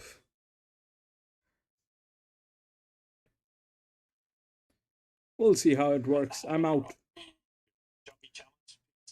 Yeah, Pierre's. He's had a great day and he very well could finish it up. Now, there's someone under blanket. 4-time. 5 out of 5 one day in France. And last meeting here, he had 3 winners and about as many placings, and if you can That get this opens one up home under the hood, 14. just If loads that up now. 6 Spoke a little fails, bit then earlier, though. 14 He's been quite is. confident with this one as the other few. I think maybe he's not quite the finished product yet. Then this horse. become a lone We saw survivor. that a bit of If in the the last 14 opens up, preparation, it'll and be even in his trials, he disastrous. gets back a bit. I thought he looked a lot more switched on this time around, but he may not quite be the finished product, which we know can bring horses under. And I think number 18's undergoing a vet's examination. I'm sure they said number 18. Bond to run, yeah, Alan McRae's run is $101 chance. So been a few good highlights today. We'll talk more about that later on. There's the Gary Colvin runner just out the back there having its second start. Deflector with Jeff Penzer aboard. Draws so middle of the range. It'll improve off that first up run. First up run wasn't too bad. It's been a day full of a fair few highlights. The first two favourites went down, but basically the favourites have won all the last 3 races. So we do it again at Wagga next Thursday, and then they've got a meeting January 26th. The vet just having a bit of a look at this horse. It's one of our roughies, as I said. Bond to run with Michael Hinkley aboard. Michael's about to, I'm not sure he's walking away from the horse. So our tracker attendant there, looks like Graham Byer just wheeling it around. Our favourite, he's a lovely horse, Carla, isn't he? Under the hood, he just loads up now for Pierre Boudville, and he's had a really good day out. And we've got a few more to load. We'll just wait for a bit of word on this other one. Jenny Devine's about to go into barrier 1. The Bond Fox is the one we're just waiting on to get the all clear. I haven't heard anything to say it's going to be scratched yet. So they're trying to get it in, but there's 2 out the back, so we'll just stick for a minute. As I said, we've got that big meeting at Maruya coming up on Monday, a big Calcutta down there on Sunday night at the Golf Club. Looking forward to that. And we're just about to get 1 or 2 more to go in, including Dentane's Prize. He gets the blinkers on for the first time. So we'll head up to Dale for the last. Our favourite under the hood, nice and short, $1.45. Lead 1, Sun Drop, Dante's Pride, Jenny Devine, Santolini, Audacity, Graced, Bond to Run, and Tread the Driller. Starter is on his stand for the last here over 1,200 metres at Wagga Wagga. No, still hasn't loaded. Dante's Prize. Number 12, which is a big odds. Under the hood, 145, Sundrop, 480. All looks better now, though, for the last. Set to go. Ready. Under the hood, the favourite. And the red with the white sleeves. Set. Ready. Jenny Devine stands well with Santolini. The Bay Fox. Raced. And they're off and racing. Jenny Devine began well on the inside. It presses on towards the lead. Going up there also through in between runners is the favourite Under the Hood. Wide is Deflector. As punching up now is the Bay Fox to go to the lead from Under the Hood and Deflector. They will follow next up. The inside is Jenny Devine. Trap the Julita is It'll be a disaster. along with Sun Drop, who's around midfield though wide. Graced is underneath it, followed by Only the One. Next was Bond to Run, along with Dante's Prize. It's rearward, along with Santolini as they spit up towards the home turn now, and Audacity is well back. So the leader is the Bay Fox. The outside is Deflector, and this favourite stalks them and peels 3 wide as they turn for home. That being Under the Hood, who's under a tight grip. Under the Hood has loomed up here to go to the Bay Fox. And splitting them underneath now was Jenny Devine, then Trev, the Jiller and Santolini. Grace down the outside and Sun Drop about 5 lengths off them. At the 200, Under the Hood, a narrow leader. Jenny Devine's being a nuisance. Jenny Devine kicks on the inside from Under the Hood, then Santolini, but in front is Under the Hood, only just, but it'll get home. Under the Hood first, beats Jenny Devine. 6:11, I think. Finishing off well. From Grace, only the 6:13. Dante's Pride, Audacity, well known Trev, the Driller, along with Deflector. And Dante's the Bay Fox was well back, and last of all was Bond to Run. He was too good. 6:13. For mine. Very good run by our second horse, Jenny Devine. Our winner's paid $1.50, so that's 4 for the day for Pierre. 7 from his last 2 meetings here. 3 for Danielle Sibe, so that takes it to 102 for a career. And for Pierre, he wins our Jockey Challenge. First time he's had 4 winners in Australia. First time he had 3 was the last meeting here. It's a little bit off his 5 from 5 in France, but he'll take 4 any day of the week. That's exactly right. Not many jockeys ride 4 winners in a day, so that's a big achievement for him. Terrific ride there. 6:13, 14, 11. 6:13, 14, 11. Stuck on too many field, I would say. Ended up in a lovely spot, gave it every chance, and I agree with you. I think he's got to learn a little bit more, that horse. The 13, Jenny Divine, certainly would have gave him a bit of a fright. And the 14, Santolini, ran on quite well for third at $4.40. And our second favourite didn't have a whole lot of luck again. Sundrop, but was good into fourth. Yeah, well, Michael Travers trained both place getters. So that all goes well for him going forward to that next meeting here Thursday week. He'll probably back them up, and he might also start them on January 26th. I'll tell you what, Carly, you got the quaddy today, paid $24.30. Well done. I paid $42. Did it? 100%. No, I did. Oh, right. Well, that's you all right. paid $72. Oh, that's all right. That's okay. That's okay. Hope everyone's enjoyed the coverage here. We've seen a great day of racing here at Wagga and Pierre. All right, that is it, ladies and gentlemen. That is it. We had 8 races here at Wagga today. That was the last one. But I'm going to be racing tomorrow again in one of the tracks. So if you have a little time, please come and join me. We will race together, do a little chit chat, and try to have some fun here. We do horse racing 5 days a week, except Mondays and Thursdays. So please, if you like horse racing, come back. We'll race together. And thank you very much for being there. Jimmy, thank you so much, my friend, for being there. Lewis, thank you so much for being there, bro. The reason, the reason why I stepped out is because that 6 was getting tailed, and if it became fragile the moment one of them goes a little dicey, it becomes fragile with the entire thing. So that 11 was the only one which was the linear one. The 11 was the only one which was the linear one, and that probably could have worked a little better, but 6 was in the best hands, and 6 had a lot of advantage in this one. But it looks like that it's just that the moment it becomes a little fragile, anything will get in. That 14 did get in, but that's more or less like it. So thank you very much. Devil Dog, thank you so much for being there. John, bro, thank you so much for being there. Bay, thank you so much for being here. I think that's it. Thank you, gentlemen. I'll see you tomorrow. Thank you. Have a great day. Bye-bye.